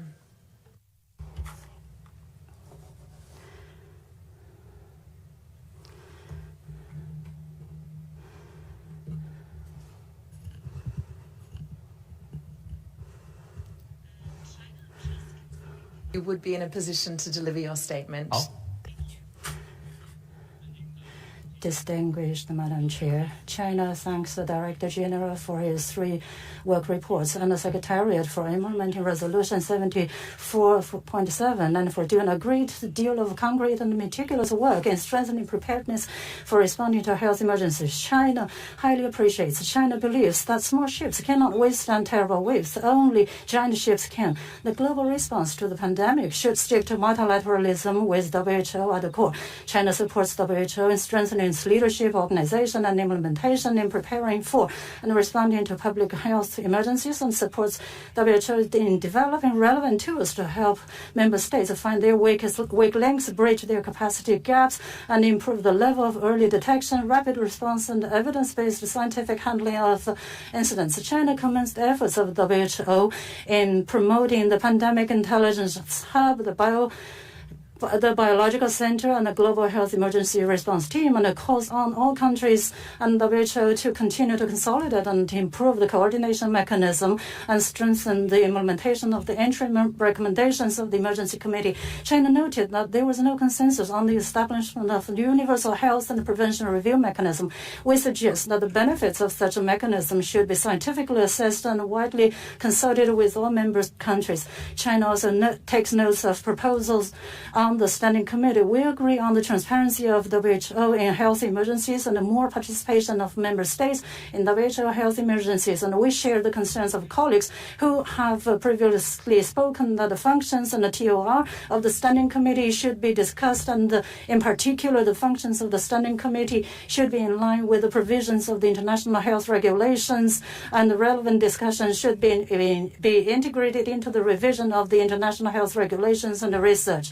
Furthermore, cooperation in pathogen sharing should also be in line with international instruments, such as the Pandemic Influenza Preparedness Framework and the Nagoya Protocol. Thank you very much.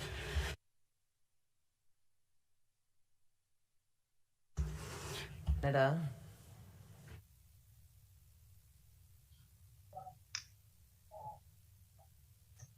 Thank you, moderator, and excuse for the delay.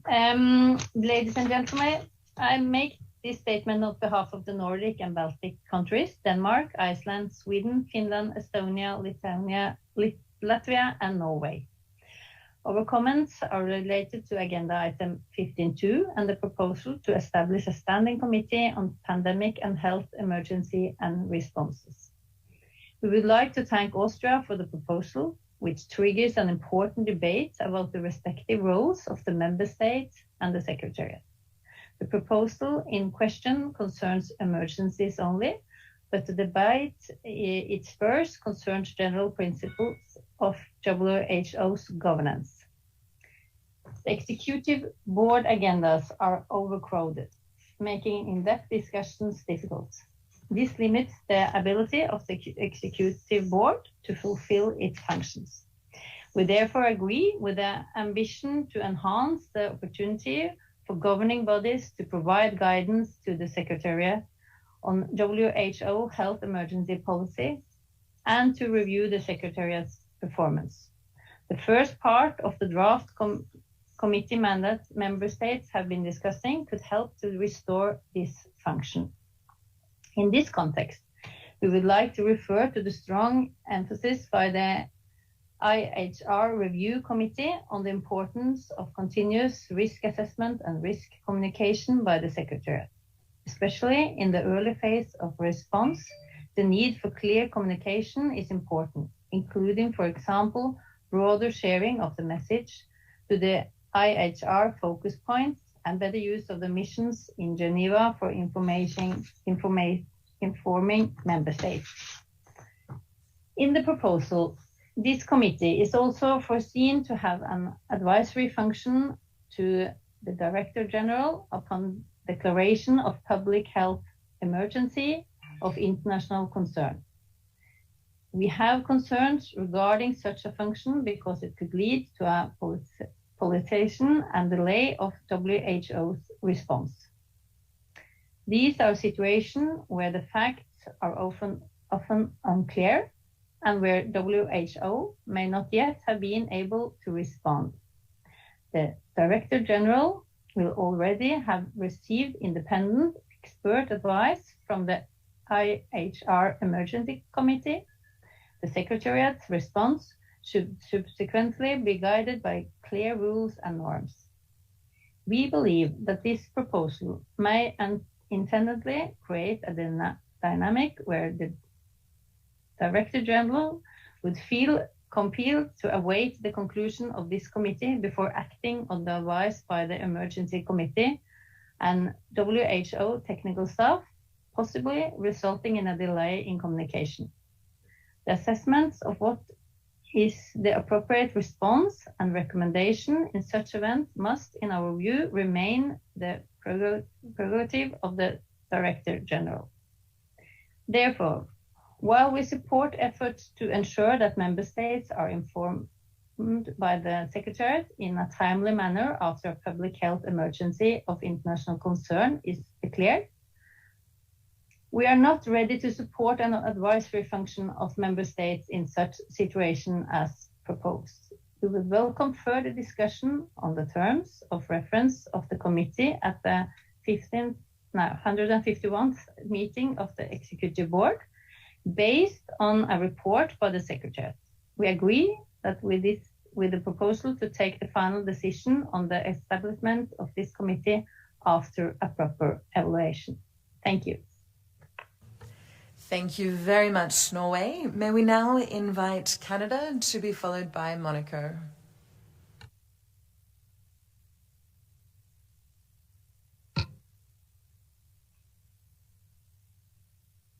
Thank you, Chair.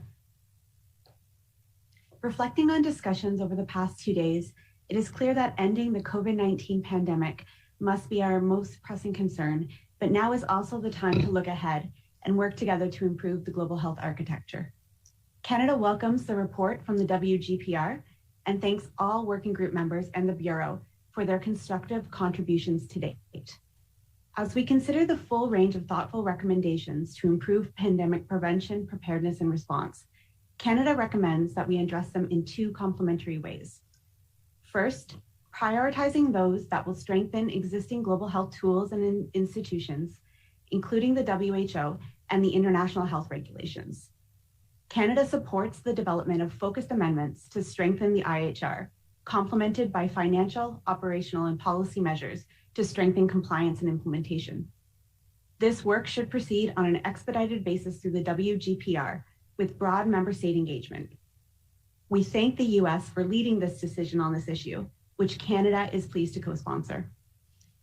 Second, ensuring that the new pandemic agreement fills recognized gaps and supports a more robust global health engagement amongst and between leaders at the political, official, civil society, and private sector levels.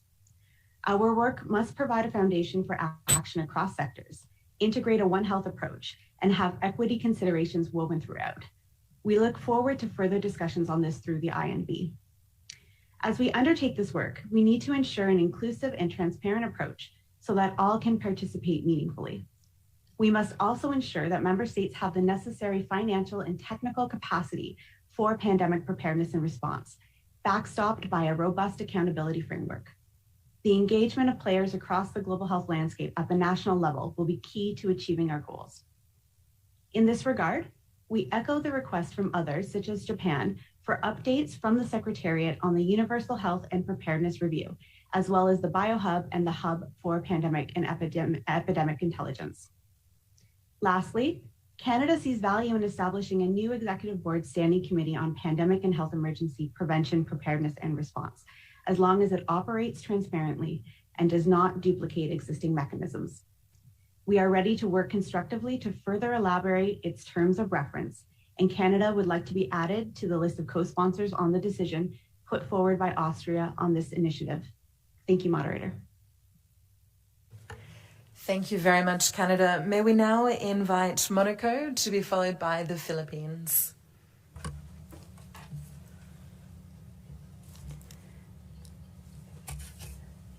Thank you, Chairman. First of all, we would like to convey our condolences to the Kingdom of Tonga and express our sorrow for what has happened to its people.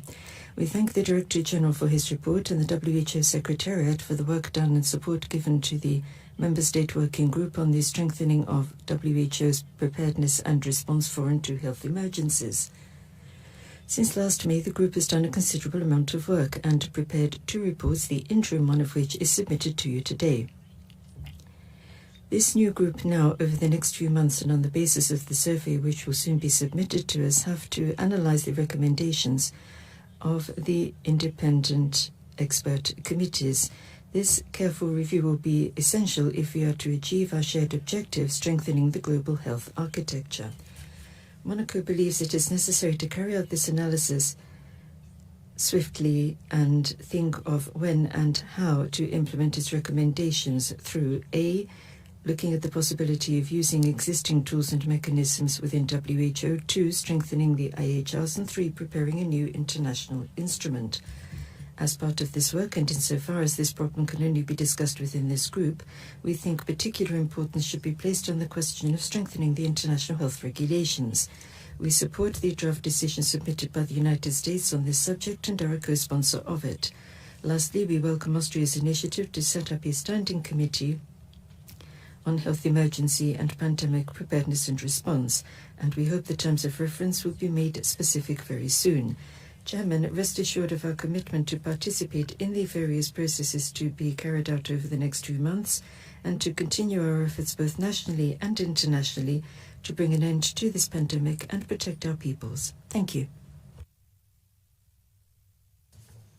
Thank you very much. May we now invite the Philippines to take the floor. Thank you. The Philippines expresses appreciation for all the response efforts on strengthening preparedness and response to health emergencies. We support the platforms and initiatives that will constitute a responsive and effective mechanism for health emergencies. We acknowledge the value of a unified platform that streamlines information and facilitates faster and targeted response efforts. With regards to the proposed amendments to IHR, we welcome the proposed Universal Health Periodic Review, and we commit to participating in the review mechanism, as we have been doing with the past external evaluations. We have engaged with other relevant local entities. Chairman, I'm sorry, I'm being told that the sound is too poor for interpretation. Could the speaker possibly improve it? Thank you. It appears there is a sound quality issue. If we may try once more. Thank you. All right. Thank you. The Philippines expresses appreciation for all the response efforts on strengthening preparedness and response on health emergencies. We support the platforms and initiatives that will constitute a responsive and effective mechanism for health emergencies. We acknowledge the value of a unified platform that streamlines information and facilitates faster and targeted response efforts. We welcome the proposed Universal Health Periodic. I'm sorry, Chairman, I don't think the sound is sufficient for clear interpretation. Thank you. Distinguished delegate from the Philippines, with apologies, it would seem that there are some issues remaining with the sound. We shall proceed with the next member state and return to you if that's okay. So with that, may we now invite Sweden to be followed by Germany.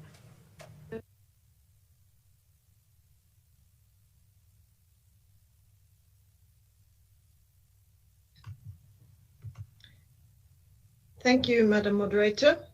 Sweden aligns with the statement made by France on behalf of the EU and its member states, and with the Nordic-Baltic statement delivered just now. We welcome the joint commitment at WHASS and by the WGPR to continue working on the recommendations from the various panels and reviews.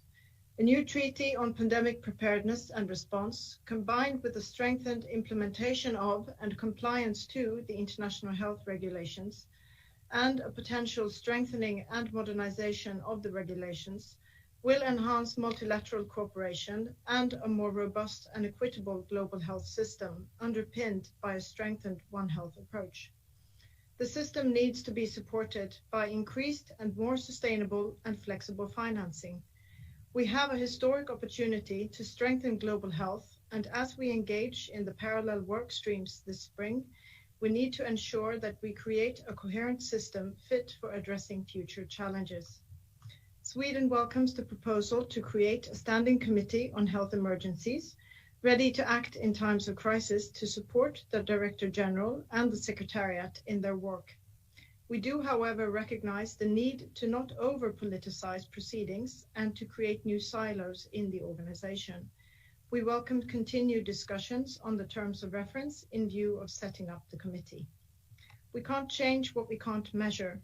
Data sharing, collection, and analysis needs to be continuously improved, and we need to look closely at our early warning systems. To conclude, we now have a historic opportunity to strengthen global health and the multilateral system's ability to deal with future health threats, with a reinforced and better equipped WHO as the leading global health organization at the center. Thank you. Thank you very much. May we now invite Germany to be followed by Mexico.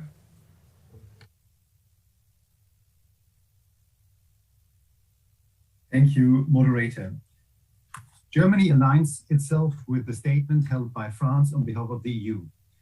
We strongly commend the two co-chairs from Indonesia and the US, Ambassador Grata and Colin If, for their leadership in the WGPR. And we commend Austria and Clemens Auer for their concrete proposal to establish a new committee on health emergencies, which we are happy to co-sponsor. We furthermore thank the US for the concrete proposal for targeted amendments to the IHR, and we believe this is exactly the right way forward. We need to improve and amend the IHR, as so many other delegations said before. There can be no question. WHO must play the central role in ensuring the world's preparedness for and response to health emergencies. Yes, WHO has this role on paper, and no one wants to imagine what would have happened throughout the current crisis without WHO's strong voice. But at the same time, it is true that this role must be elevated and further boosted. It is now or never. At this moment in time, global health governance is in the process of being fundamentally reshaped, in particular in the area of pandemic preparedness and response. In order to ensure that global health will be more efficient, better coordinated, less fragmented, avoiding unnecessary duplication, ensuring clearer mandates, and effectively adhering to the principle of multilateral inclusiveness, a stronger role of WHO as the lead and coordinating agency in global health is key. The WHO must understand and make use of this unique opportunity to get global health governance right. The WHO should take a conscious lead in shaping a strengthened global health architecture and develop concrete plans and proposals and come back with this to the governing bodies. Thank you very much. Thank you very much. May we now invite Mexico to be followed by Belgium. Thank you, Chairman. My delegation will be referring only to 15.1. We are grateful for the action taken by the Secretariat to implement Resolution 74/7. Following the order of issues in the report, we have the following points to make. Firstly, on prevention, Mexico believes that strengthening basic national capacities should be a priority for both WHO and its member states, so as to better prepare for any future emergencies. Mexico therefore supports the creation of a universal review mechanism, which we think will help us to identify those areas which require attention nationally and increase accountability and high-level political commitment to prevention. As part of this initiative, we think it important that there be a careful review of the indicators to be used in the mechanism. This is in step with the suggestion made by the groups of experts who evaluated the pandemic response, including the IPPR. They made it clear that existing diagnostic mechanisms, such as the joint external evaluations, were not specific enough and did not reflect the real state of preparation of individual countries. Secondly, on identification and alert, we think that the use of new technologies and a global mechanism for the exchange of information on public health should be part of a new system of preparedness and response. We have noted the work done by the Secretariat and particularly welcome the establishment of the Pandemic and Epidemic Information Center in Berlin. We would be happy to cooperate actively with that center. Thirdly, on response, we agree that we need to have a reserve of trained personnel nationally and regionally who can be deployed quickly in emergencies. And this could be coordinated with WHO. We've seen examples in this crisis of the deployment of groups of this kind which have been successful, and we think that these good practices could be replicated and expanded. As far as support provided from WHO is concerned, we think that the organization could step up its technical and practical training programs on emergency management through its regional offices. Thank you. Thank you. May we now invite Belgium to be followed by Costa Rica. Thank you, Moderator. Mr. Chair, distinguished colleagues, Belgium aligns itself with the statement made by France on behalf of the European Union and its member states. First of all, We would like to express our strong support and recognition to the WHO management and the entire WHO staff who have been working tirelessly since the beginning of the outbreak. The testimony of the Ombudsman last week during PBAC moved us, and we want to stress to all that your work is highly valued as you are laying the foundation of a better global health through the hard work you are doing. The report on strengthening WHO preparedness lists a broad number of initiatives, and all are important to strengthen the global health architecture, like the new review instrument, the Pandemic Intelligence Hub, or the Bio Hub. Yet, this broad variety of initiatives also comes with a risk. Many of them seem to be driven rather by a bottom-up approach than a top-down planning approach. While we do not question the merits of each initiative in itself, it is less clear to us how all initiatives will fit into a consistent whole that can be controlled and managed effectively by WHO. In this regard, a better sustainable financing, especially for the preparedness pillar, will be crucial. With this in mind, Belgium looks favorable to the proposal made by Austria to create a standing emergencies committee. The enormous number of initiatives and strategic positions that have been developed over the past 2 years simply do require more member state oversight and time for discussion. This being said, we understand that this proposal should be in line with other initiatives and hence should be discussed into more detail in the upcoming months. Therefore, Belgium wished to co-sponsor the draft decision proposed under the agenda item 15.2. As one last point, we want to flag that we are starting first discussion about the implication of COVID in an endemic state. What this endemic state will mean for testing policies, for quarantine, for the administration of repeated booster doses, for public health and social measures, these are all questions that will have to be answered in the upcoming months. It goes without saying that we would highly appreciate WHO's guidance in this regard. I thank you for your attention. Thank you very much. May we now invite Costa Rica to be followed by Spain. Thank you very much. Can you hear me? Indeed, we can hear you and see you. Please proceed. Thank you so much. I will continue now in Spanish. Muchas gracias. Thank you very much, moderator. This is the first time that Costa Rica has taken the floor at this session of the Executive Board, and we would like to convey our greetings to the Chairman and to all the other colleagues and members present. We would also like to congratulate Dr. Tedros on the result of the election and express our support and gratitude to him for his leadership demonstrated clearly through the pandemic. We are also grateful for and welcome the report submitted by the Director General on the strengthening of WHO's health emergency preparedness and response. Costa Rica has already mentioned this issue, but we would like to confirm our co-sponsorship of the draft decision which has been proposed by the United States of America. Costa Rica feels that that draft will promote an essential dialogue between the member states of WHO, the organization, and civil society so as to indicate solutions to the problems which we have faced thus far. We think it important to underscore that we should do what will have a positive influence on achieving some kind of international instrument for WHO on pandemic preparedness and response, and this under Article 19 of the organization's constitution.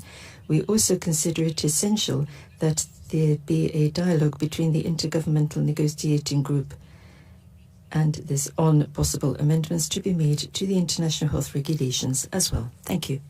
Thank you. May we now invite Spain to be followed by the Dominican Republic. We sent a video statement for this point of the agenda. Yeah. Buenas tardes. Good morning. Spain is firmly convinced of the key role to be played by the World Health Organization in preparing and responding to global public health emergencies and of its important role in creating and strengthening capacity to deal with such emergencies in its member states. Spain therefore supports the report prepared for this Executive Board by the Director General on the strengthening of WHO health emergency preparedness and response. The report goes in some detail into the measures which have been adopted thus far by the organization to help it achieve 3 goals: that countries be prepared for future health emergencies, that epidemics and pandemics be prevented, and that there be rapid identification of health emergencies and equally rapid response to them. Spain supports the Secretariat in its support to the Member State Working Group on strengthening WHO health emergency preparation and response. Spain has been participating very actively in this group with the goal of making sure that the world is better prepared for the next few public health threats at whatever level they occur, local, regional or global, and that under the firm leadership of WHO. At this Executive Board, we'll also be looking at the report prepared by the Director General describing the proposal of the government of Austria to set up a standing committee on pandemics and preparedness for and response to those and other health emergencies. Spain supports this initiative as one of the measures to strengthen WHO's governance and ensure that it acts in a coordinated way with bodies and instruments already existing in the organization. Thank you.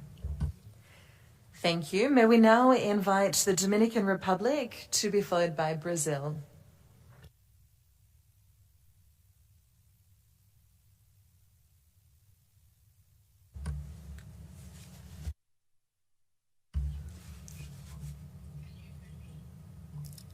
Indeed, we can hear you Hello? and see you. Please proceed. Thank you. Wait a minute. I have troubles here in the system. Okay. Thank you so much. Buenos días. Good morning, good afternoon, and good evening. Thank you very much, Chairman. The Dominican Republic is grateful to the World Health Organization for its leadership and commitment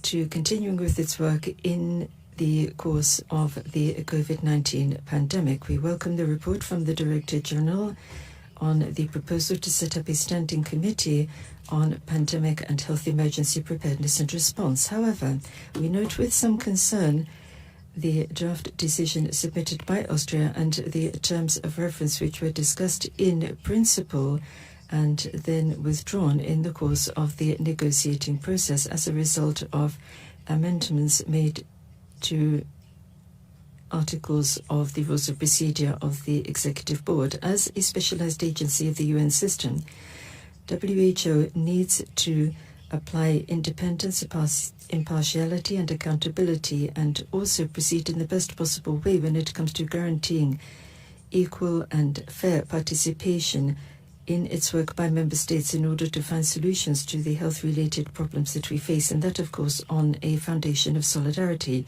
WHO must preserve its role in governance when it comes to dealing with health emergencies and other issues related to the application of the international health regulations as a legal international instrument to which all member states of the WHO are signatories, and that without delegating any of its functions to any secondary strategy.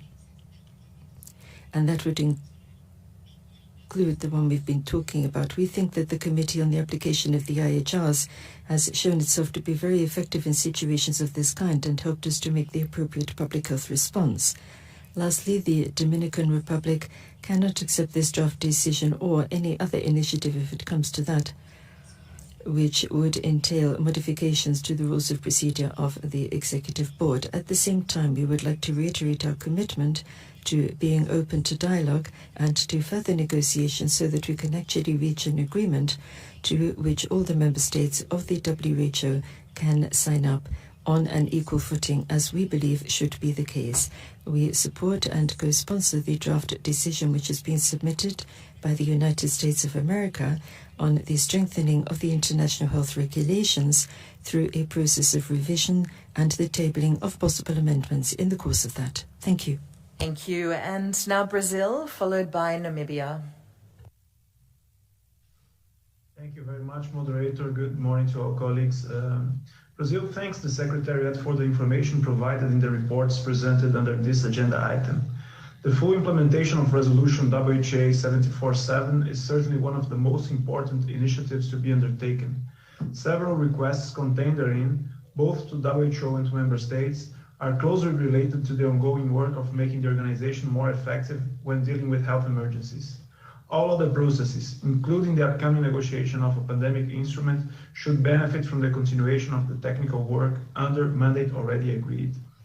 We thank and appreciate the broad scope of information provided in report EB 150/15 and agree with the general direction of the work of the Secretary. Brazil is concerned, however, about a suggested link between lack of timely access to high-quality pathogens and the fair and equitable deployment of vaccines and diagnostics.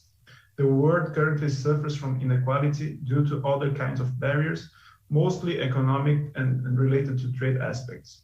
We appreciate the US for its proposal on the way forward for the consideration of proposals of amendment to the IHR, mainly as it streamlines the work into the purview of the WGPR. While thanking Austria for the proposed decision, Brazil still wishes to further discuss the creation of a standing committee on preparedness and response, especially given the lack of clarity about the role and composition of this new body. We look forward to further discussions. Thank you. Thank you. And now Namibia, followed by the United States of America.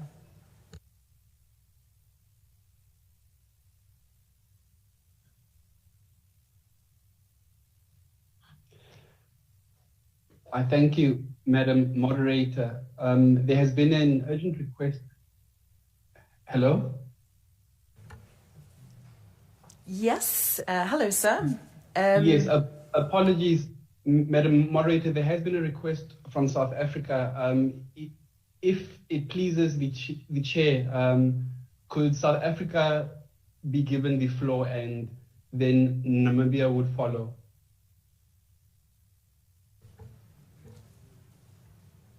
I understand from the Chair that this would be acceptable. So with that, we have the pleasure in inviting South Africa to take the floor.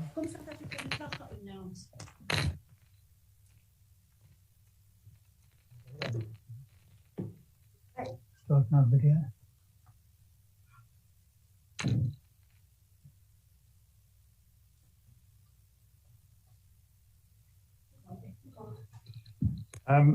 Madam Moderator, Honourable Chairperson, South Africa would like to congratulate Dr. Tedros Ghebreyesus for the excellent work undertaken during his first term of office. We would like to thank him for his outstanding stewardship of the WHO at a time of crisis during the COVID-19 pandemic and congratulate him on his re-election as DG. South Africa aligns with the statement presented by the distinguished delegation of Ghana on behalf of the 47 member states of the African region. South Africa wishes to thank the co-chairs of the Working Group on Strengthening WHO Preparedness and Response to Health Emergencies, the WGPR, as well as the Bureau for their outstanding work and leadership in steering the work of the Working Group diligently towards fulfilling its mandate. The general consensus on the importance of strengthening the role of WHO in health emergencies and a shared commitment to strengthening pandemic preparedness and response at the national, regional, and global levels outlines the basis on this work, of the work of this working group. We welcome the process outlining the work of the working group moving forward to address the remaining mandates, starting with the recommendations, taking into account the results of a survey on the 131 recommendations and prioritizing those that will not be addressed by any other existing processes. We also note the proposal to start the targeted amendment of the IHR strengthening. However, we reiterate that this work will be approached with caution to avoid the risk of opening the IHR completely and losing the hard-won gains. South Africa is happy to announce that it has been endorsed to serve in the Bureau of the Intergovernmental Negotiating Body, the INB, for the Africa region. In order to enable the full participation of all member states, we wish to emphasize the need for an efficient and effective coordination of times for meetings among the 3 different bureaus of the 2 working groups and the newly to be established INB. We note with appreciation the proposed schedule set out. We see this as helpful and will assist in scheduling meetings. Ensuring equal participation of all countries and a member state-led process in the WGPR's next sessions will also be critical and necessary to build consensus for the final report to the WHA 75. South Africa reaffirms its continued commitment and participation to support the work of the working groups on strengthening WHO preparedness and the response to health emergencies. I thank you. Thank you, South Africa. May we now invite Namibia to be followed by the United States of America.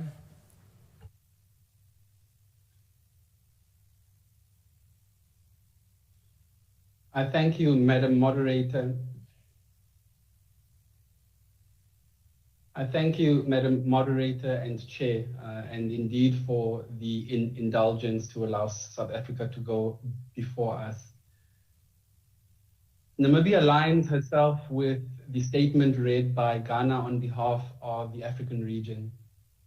We express our thanks to the Director General for this report. We commend the WHO's efforts to strengthen preparedness and response capacities, especially through the Access to COVID-19 Tools Accelerator. We look forward to hearing more about the WHO's BioHub initiative, particularly how this initiative would accelerate research and innovation in low-income countries, staying true to the principles of equity. Namibia also thanks the co-chairs of the Bureau of the Working Group on Preparedness and Response for their leadership and commitment in fulfilling the mandate of the working group, and indeed also for the interim report of the working group. Chairperson, Namibia believes in the obligation to comply with international health regulations by ensuring that appropriate capacities are in place to prevent, to timely detect, and to adequately respond to any emergencies of public health concern. In line with the IHR, we conducted a joint external evaluation in 2016 and successfully developed a multi-sectoral 5-year national action plan for health security, which was launched in December of 2020. As the reports have highlighted, although the IHR is a key legal instrument of the global health architecture, its weaknesses lie in the challenges related to implementation and compliance of member states to the IHR. And in this regard, we would like to thank the USA for their proposals on strengthening IHR. And we look very much forward to continuing discussions on strengthening IHR under the WGPR. In closing, Chairperson, Namibia wishes to support the recommendations made by the WGPR in its interim report. We also wish to thank Austria for their timely proposal on a standing committee on pandemic and emergency preparedness and response. We do, however, have concerns relating to the transparency and inclusivity in terms of the terms of reference. And we believe that there's further discussion that is needed. We propose that these discussions on the proposed standing committee continue under the WGPR. I thank you. Thank you. May we now invite the United States of America, followed by Pakistan. Thank you, Madam Moderator. On item 15.1, the United States government is actively engaged in the Working Group on Preparedness and Response, serving as the representative of the Americas and co-chair of the Bureau. The U.S. strongly supports the ongoing efforts to strengthen WHO and make it more agile, transparent, and efficient, and appreciates the dedication of the Bureau and member states to this process. On item 15.2, a standing committee on pandemic and emergency preparedness and response, the United States is pleased to co-sponsor the decision establishing a standing committee on pandemic and emergency preparedness and response. All of the review panels recognize the slow response globally in the early days of this pandemic. And establishing a standing committee, as has been proposed, is in our view a common sense way for the executive board to be more prepared for both current and future health emergencies. The U.S. will work closely with other member states on governance issues and meet the request of the Director General to engage on specific areas with the Secretariat. We plan to work to have a formal task team or standing committee established by EB 151 and call upon all member states to dedicate time, resources, and efforts to improve WHO governance issues. We are confident of continued progress on the various complementary WHO strengthening work streams, as I mentioned previously. And to summarize, that's 1, targeted amendments to the IHRs, 2, a full review of recommendations by review panels from review panels by the WGPR. 3rd, an intergovernmental negotiating body to develop a new international instrument on pandemic preparedness and response. And finally, governance improvements at WHO, starting with an informal working group and then establishing a task team of member states to work with the Secretariat. And thank you again. Thank you. May we now invite Pakistan, followed by Australia.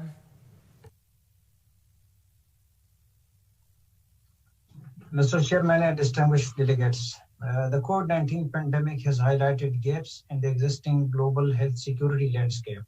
The need for adequately resourced emergency preparedness and response architecture is therefore essential. Shaping effective response strategies to navigate and manage future pandemic would require scaling up the existing level of international collaboration and aligning it with national needs in order to develop strong, resilient, and integrated health systems. Some of the lessons learned from the outbreak of this pandemic include the need for enhanced investment in national and global pandemic preparedness, detection and response mechanisms, strengthening of core capacities under IHR, and improved pandemic response financing mechanism. Mr. Chair, Pakistan supports ongoing efforts to strengthen preparedness and response plans and strategies. We are open to initiatives that can improve WHO's governance and capacity in responding to health emergencies, including the proposed standing committee. However, it is vital that the terms of preparedness should be thoroughly discussed through an inclusive manner before a decision can be taken. Special attention should be paid to avoid unnecessary duplication with existing mechanism and legal frameworks such as IHR. I thank you. Thank you. And now Australia, followed by Guatemala.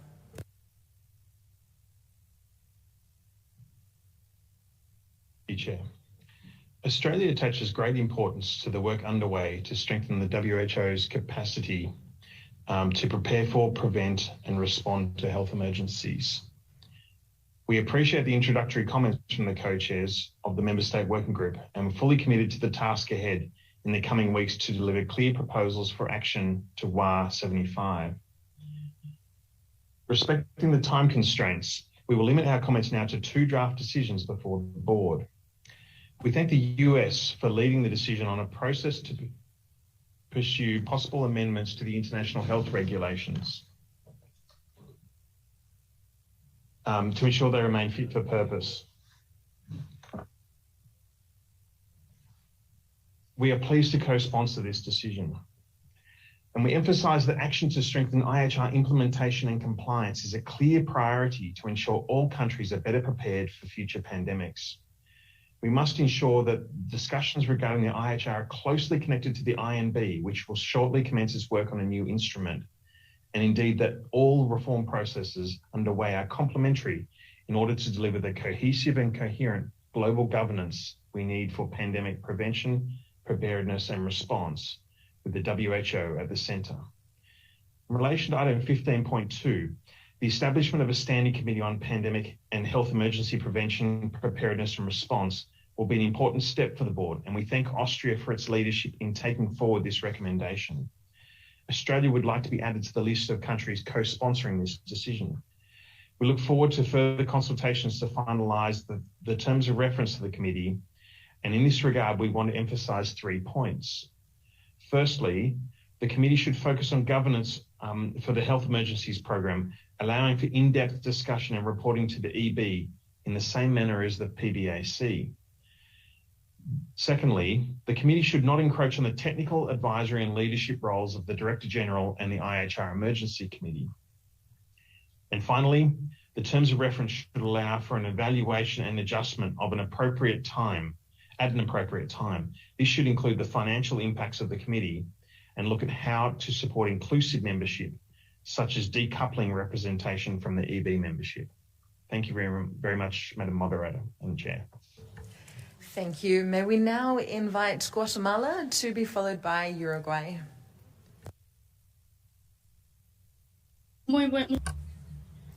Thank you very much indeed, Moderator. Chairman, it's an honor for me to address the member states participating in this 150th session of the Executive Board.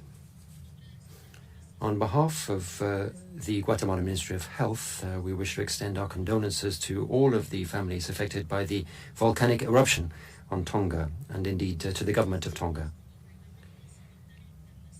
Member states attach great importance to the IHRs. It continues to be an important instrument for health emergency preparedness and response, and that's why we need to consolidate its implementation, compliance, and accountability in respect of the IHR. And we need to have involvement at the highest possible political level to ensure that we move forward efficiently, effectively, inclusively, and on a consensus basis, and with transparency at national and subnational levels. We need to have strong international health regulations with sufficient resources and sustainable mechanisms to respond to health emergencies which continue to affect our populations. In fact, they have a particularly serious impact on the most vulnerable and in remote areas in our countries. And that's why we need to have this review process through the work of countries, and we need specific measures to improve preparedness, mitigation and response processes. And that will help us to improve protection for people all over the world from internationally spread diseases in equitable fashion. As a member state, we wish to co-sponsor the strengthening of the international health regulations through a process for revising the regulations through potential amendments draft decision submitted by the United States. In view of the current challenges connected with COVID-19, and I was to tell you that Guatemala has made great efforts to improve health and prevention to ensure that the people in our country live life to the full. Given the urgent need to deal with the effects of the pandemic, we have carried out interinstitutional and intersectoral work with a view to strengthening our healthcare system, and we've increased the number of beds available from 840 to 2,247 in order to respond to the extra needs of patients with COVID-19. To facilitate free, universal and voluntary immunization, we've delivered 12 million vaccines in first and second doses, and indeed boosters. And we're trying to reach all corners and communities of the country to protect health and to combat the virus effectively. Finally, allow us to take this opportunity to thank the international community, to thank the World Health Organization and friendly countries, in particular the government of the Republic of China, Taiwan, for its valuable work in helping to fight and contain COVID-19. And we underscore the importance of their participation within the organization so that no one is left behind. Thank you, Chair. Thank you. May we now invite Uruguay, followed by Indonesia. Muchas gracias. Thank you very much, Moderator, Chairman. Uruguay wishes to thank the WHO Director General for his report on strengthening preparedness and response to health emergencies, and we applaud the organization for its efforts in responding to the COVID-19 pandemic in a number of ways, strengthening the global health architecture so that we are better prepared for future public health events, including early detection and prevention. We welcome the multi-sectoral, multi-level and inter-agency-based approach of the activities that have been carried out. We also welcome the One Health approach, which responds to current challenges that we are facing. There have been challenges for global supply chains of health equipment, trade and international travel, and all of this has affected our economies in various ways at national, regional and global levels. Uruguay wishes to express thanks to the support provided to the working group on preparedness and response to health emergencies, particularly the preparation of the information panel on recommendations received by the expert panels, facilitating the work of member states at the executive board. We got to establishing a standing committee on preparedness and response, the proposal from Austria. We hope that there will be a more in-depth discussion on the ways in which this would strengthen the EB and the advantages that this would represent to member states in ensuring that there is a better coordinated and swift response to health emergencies, responding to real needs of member states. And I was to also express thanks to for the report on the Health for Peace initiative. It's an important issue for development, and we think that together we'll be able to overcome the challenges that we've seen in the context of the current pandemic. Thank you very much indeed. And now Indonesia, followed by Honduras. Thank you, Madam Moderator. We welcome the interim report of the WGPR to EB. Particularly, the report highlights the importance of equity for better prepare and respond of health emergency. We also welcome the tools that has been created to facilitate the discussion in the WGPR, such as the survey. Mindful of the limited time between EB and WHA 75, we agree that at this junction, prioritizing of recommendation is crucial to ensure concrete outcome of the WGPR. Going forward, we would like more discussion on the issue of strengthening surveillance capacity, regulatory cooperation, empowering local production through technology transfer, as well as data and equitable benefit sharing of pathogens and genome sequences. On IHR strengthening, we are open to consider the proposals to amend the IHR and support discussion on the scope of the amendments to be taken in the WGPR. Any amendments to the IHR should address strengthening core capacities and equity as its center of discussion. On item 15.2, Indonesia is open to explore the establishment of a standing committee on health emergency. We note further discussion need to be undertaken, especially on the modalities. We believe that such standing committee be established. It should be inclusive, transparent, and do not create layers for member states to receive information to make timely decisions. In closing, we would like to reiterate our support in the work of the WGPR and its Bureau. Indonesia will continue actively contribute in the discussion to ensure a health architecture that is more responsive and resilient with WHO as its center. Thank you. And now Honduras, followed by Jamaica.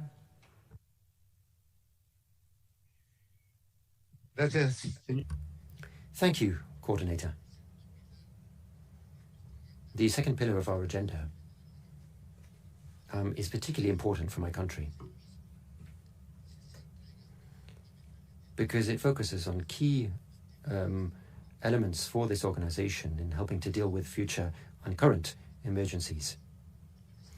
In particular, what's extremely important for the political bodies in states is also very important to provide better health for the millions of people around the world. Over the past few months, we have been frustrated to see how noble, inclusive, and non-discriminatory initiatives, such as the IHR, meet more challenging political realities. And over that period, we've also seen how accessibility and cooperation are also restricted and indeed blocked because of inequality and efforts that undermine the principles of the San Francisco Charter. We don't all share the same opportunities in this world, unfortunately. And Honduras has benefited from bilateral cooperation from very generous countries, and we thank all of them for that support. But on this agenda item, we need to focus our work in helping to ensure that the exception is not the rule, and that in our organization we see a more strengthened organization working for all and with the support of all. And that means that we need to have a paradigm shift in the way in which we think about the future of this planet. We need to be imaginative. We need to include more views in helping to improve health security around the world. And we need to improve cooperation between peoples and nations to benefit humanity as a whole. The fragility of human health means that we have global cooperation in the health field. And that's why my country believes that we need to include Taiwan in all of our meetings, activities, and mechanisms, and indeed at the World Health Assembly as an observer. Finally, Chair, Moderator, we wish to welcome the initiatives submitted by the United States with potential amendments to the IHR in this area. Thank you very much indeed. And now Jamaica, followed by Thailand.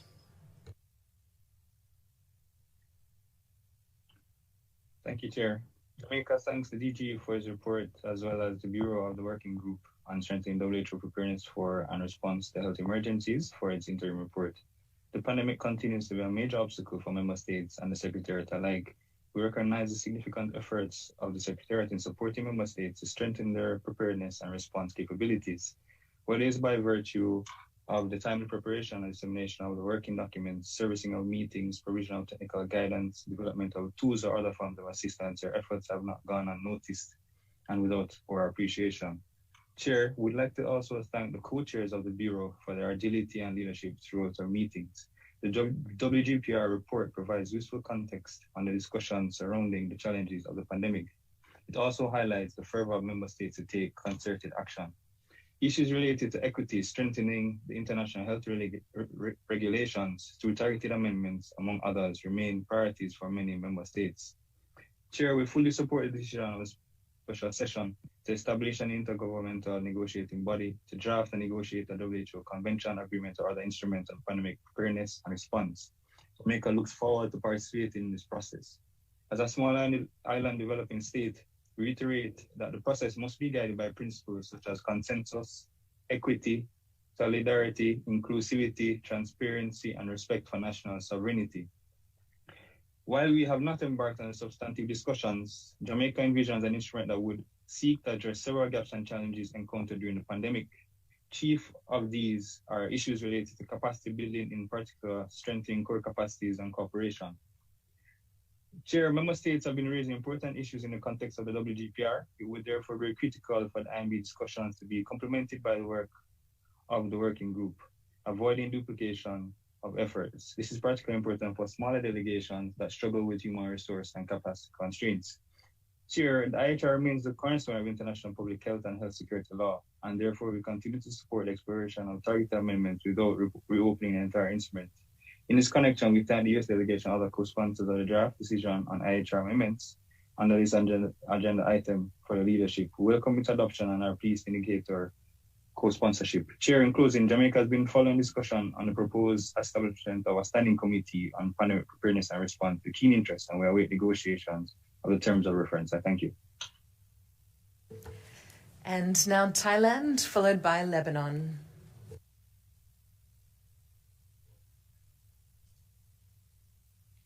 Thank you, Madam Moderator.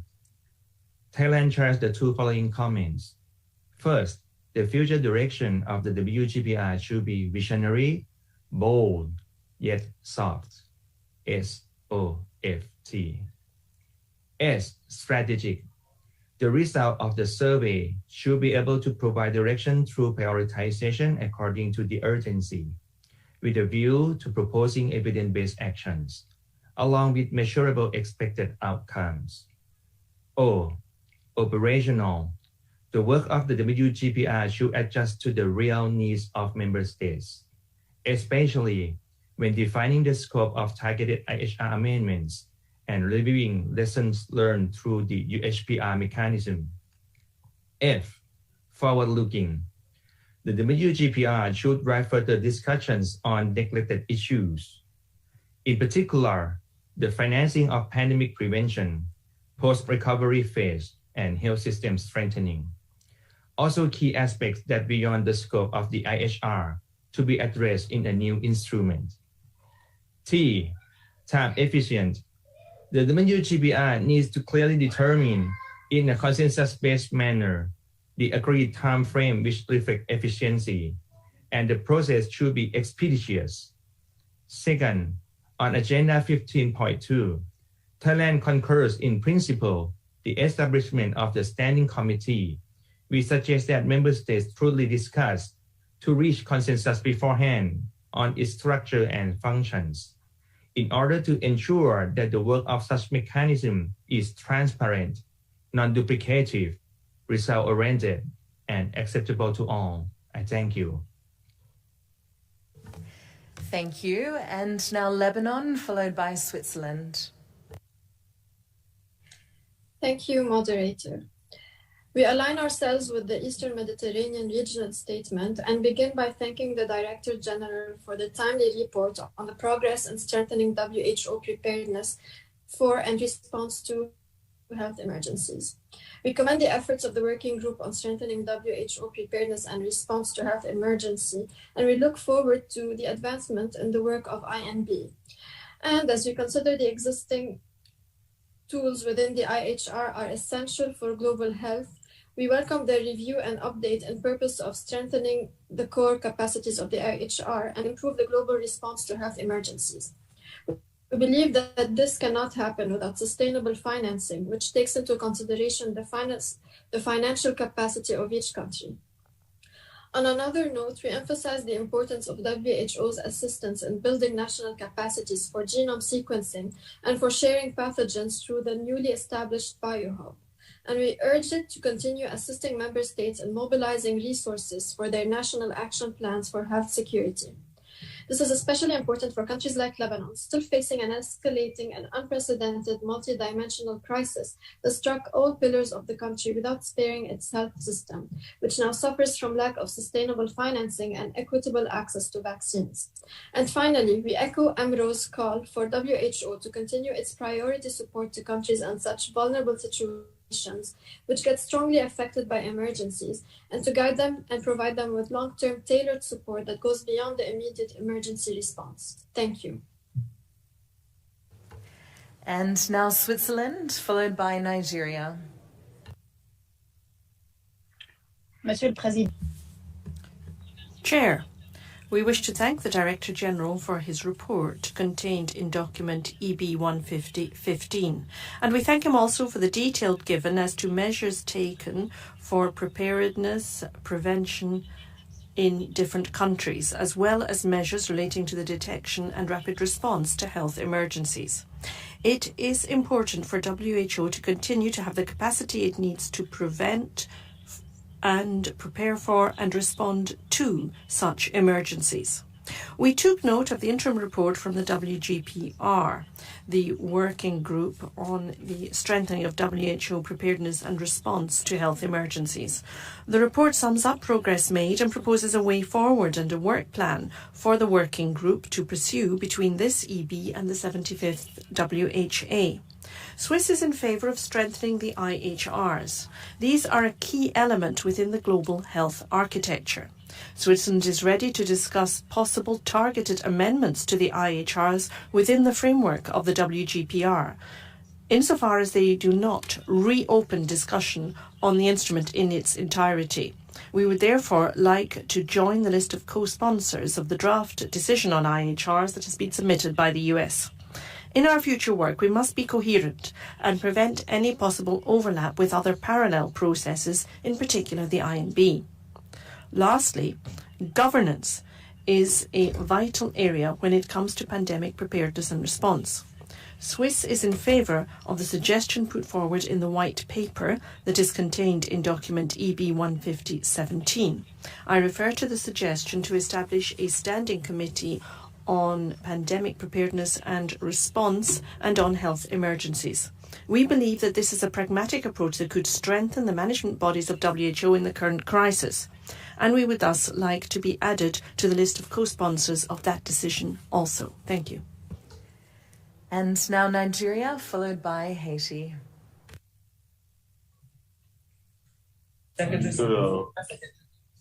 Flag. Nigeria flag. That's a good flag. Or anyone you can find. And Nigeria, just confirming you would still be in a position to deliver your statement. Otherwise, we can come back to you. Thank you.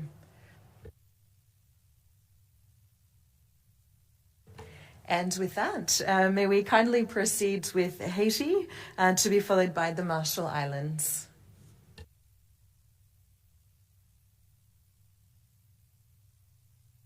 President. Chair, Director General, Ministers, ladies and gentlemen. The delegation of Haiti congratulates the Director General on the document before us. It gives us information on measures taken to date and work done in order to strengthen our organization, to make it better able to assist member states so that they can be better prepared to respond effectively to health emergencies. Further, Haiti wishes to thank the member states working group for their contribution. Haiti appreciates initiatives intended to establish a new system for global health emergency preparedness and response. We wish to take this opportunity of appealing for solidarity-based international cooperation in this area, based on the needs and priorities of recipient countries and in line with the goals of UHC in order to guarantee health security for all. That being so, it is important to provide urgent support to member states to build intervention capacity. The idea of using coordination platforms for cooperation in order to benefit from national capabilities acquired already when it comes to health emergency preparedness and response is a very good one. We do not wish to leave any country behind, and therefore Haiti calls for participation of Taiwan in our meetings, because by its exemplary management of the health crisis, that country could, through the kind of platforms that are being suggested, make a contribution to global efforts to control the COVID-19 pandemic. The current health crisis reminds us that we, inhabitants of this planet, are more than ever interlinked and more than ever need solidarity. Thank you. Thank you. And now the Marshall Islands.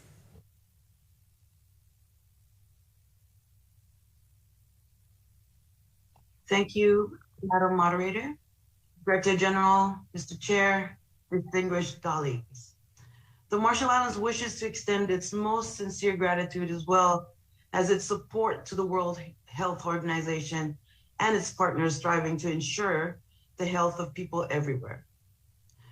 We now start our third year struggling with COVID-19, but unlike the previous 2 years, with vaccines being distributed worldwide, global awareness and medical breakthroughs, hope of a new dawn is before us. When we see the disproportionate effect on our citizens abroad, we recognize more than ever the necessity to prioritize the health of our people over any other considerations. As a result of strong and protracted containment measures, the Marshall Islands remains one of the few countries with no record of local transmission of COVID-19. The development of a WHO convention, agreement, or instrument on pandemic preparedness and responses discussed during the second special session of the World Health Assembly is the culmination of our common efforts in building back a healthier global community. Over the past 2 years, we have been continually reminded that viruses know no borders. With one of the most effective and successful pandemic responses in the world, the Republic of China, Taiwan has proven itself to be a valued partner and ally to countries in need, including the Marshall Islands.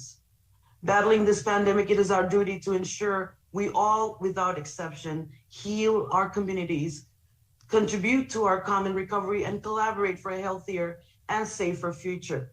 This is why the Marshall Islands joins other nations in calling for inclusion of all countries and territories in all of the WHO's work program, irrespective of political views and differences. The WHO should allow the Republic of Taiwan China-Taiwan to engage constructively and systematically in COVID-19 related meetings and mechanisms, including the international health regulations, the Western Pacific Regional Office, and Global Influenza Surveillance and Response System, including at the upcoming 75th World Health Assembly in May. Como dada, and I thank you. Thank you. And now to Fiji.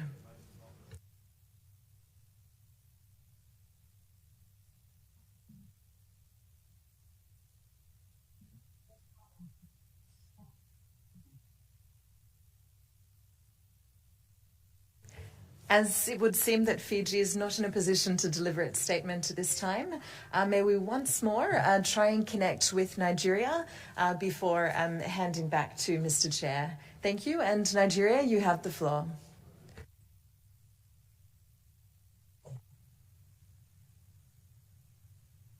Thank you, Madam Chair. I present this statement on behalf of the government of the Federal Republic of Nigeria, and Nigeria wishes to align with the statement already delivered by Ghana on behalf of the 47 member states, the WHO African region on the agenda item 15.1 and 15.2. Nigeria sympathizes with the government and people of Tongue over the unfortunate volcanic eruption and tsunami that happened recently. Please be assured that our prayers and our thoughts are with you at this very trying period. The COVID-19 pandemic has shown the gaps in our preparedness and response. Countries have varying capacities to prevent, protect against, control, and provide a public health response to the international spread of diseases as enshrined in the purpose and scope of the IHR 2005. Nigeria therefore welcomes the Secretariat's call for additional resources to scale up and to ensure that requisite capacities are built within member states. Having noted this, Nigeria recognizes the importance of partnership and that a resilient health system is effective in an emergency, and therefore has on its own taking steps to ensure that we in Nigeria produce our own vaccines locally. We have subsequently taken major steps to ensure that we build capacities locally for vaccine manufacturing and for manufacturing of other essential pharmaceutical products that will help us to maintain and build and sustain a public health security. Subsequently, we implore the WHO to highlight in future work done by Nigeria and other developing countries, and to commit to supporting the building of local capacities in countries around the world. Nigeria also wishes to request that WHO also make available local vaccines for countries around the world who are not able to purchase their own vaccines right away, so that equity is maintained in vaccine distribution. We call on the WHO to support efforts through critical investment in Africa in general and in Nigeria in particular, in order to further ensure that our public health security is fully secured. We also call for strengthening of efforts towards the public health security of poorer countries around the world. Thank you, Mr. Chairman. Thank you very much, Nigeria. Thank you to all member states. We have made a note of those still with their hand raised in the platform, so rest assured that is the case. However, now I have the pleasure in handing back to Mr. Chair. Thank you. Thank you, moderator. I think now it's time for us to be able to take a lunch break and resume our Geneva time.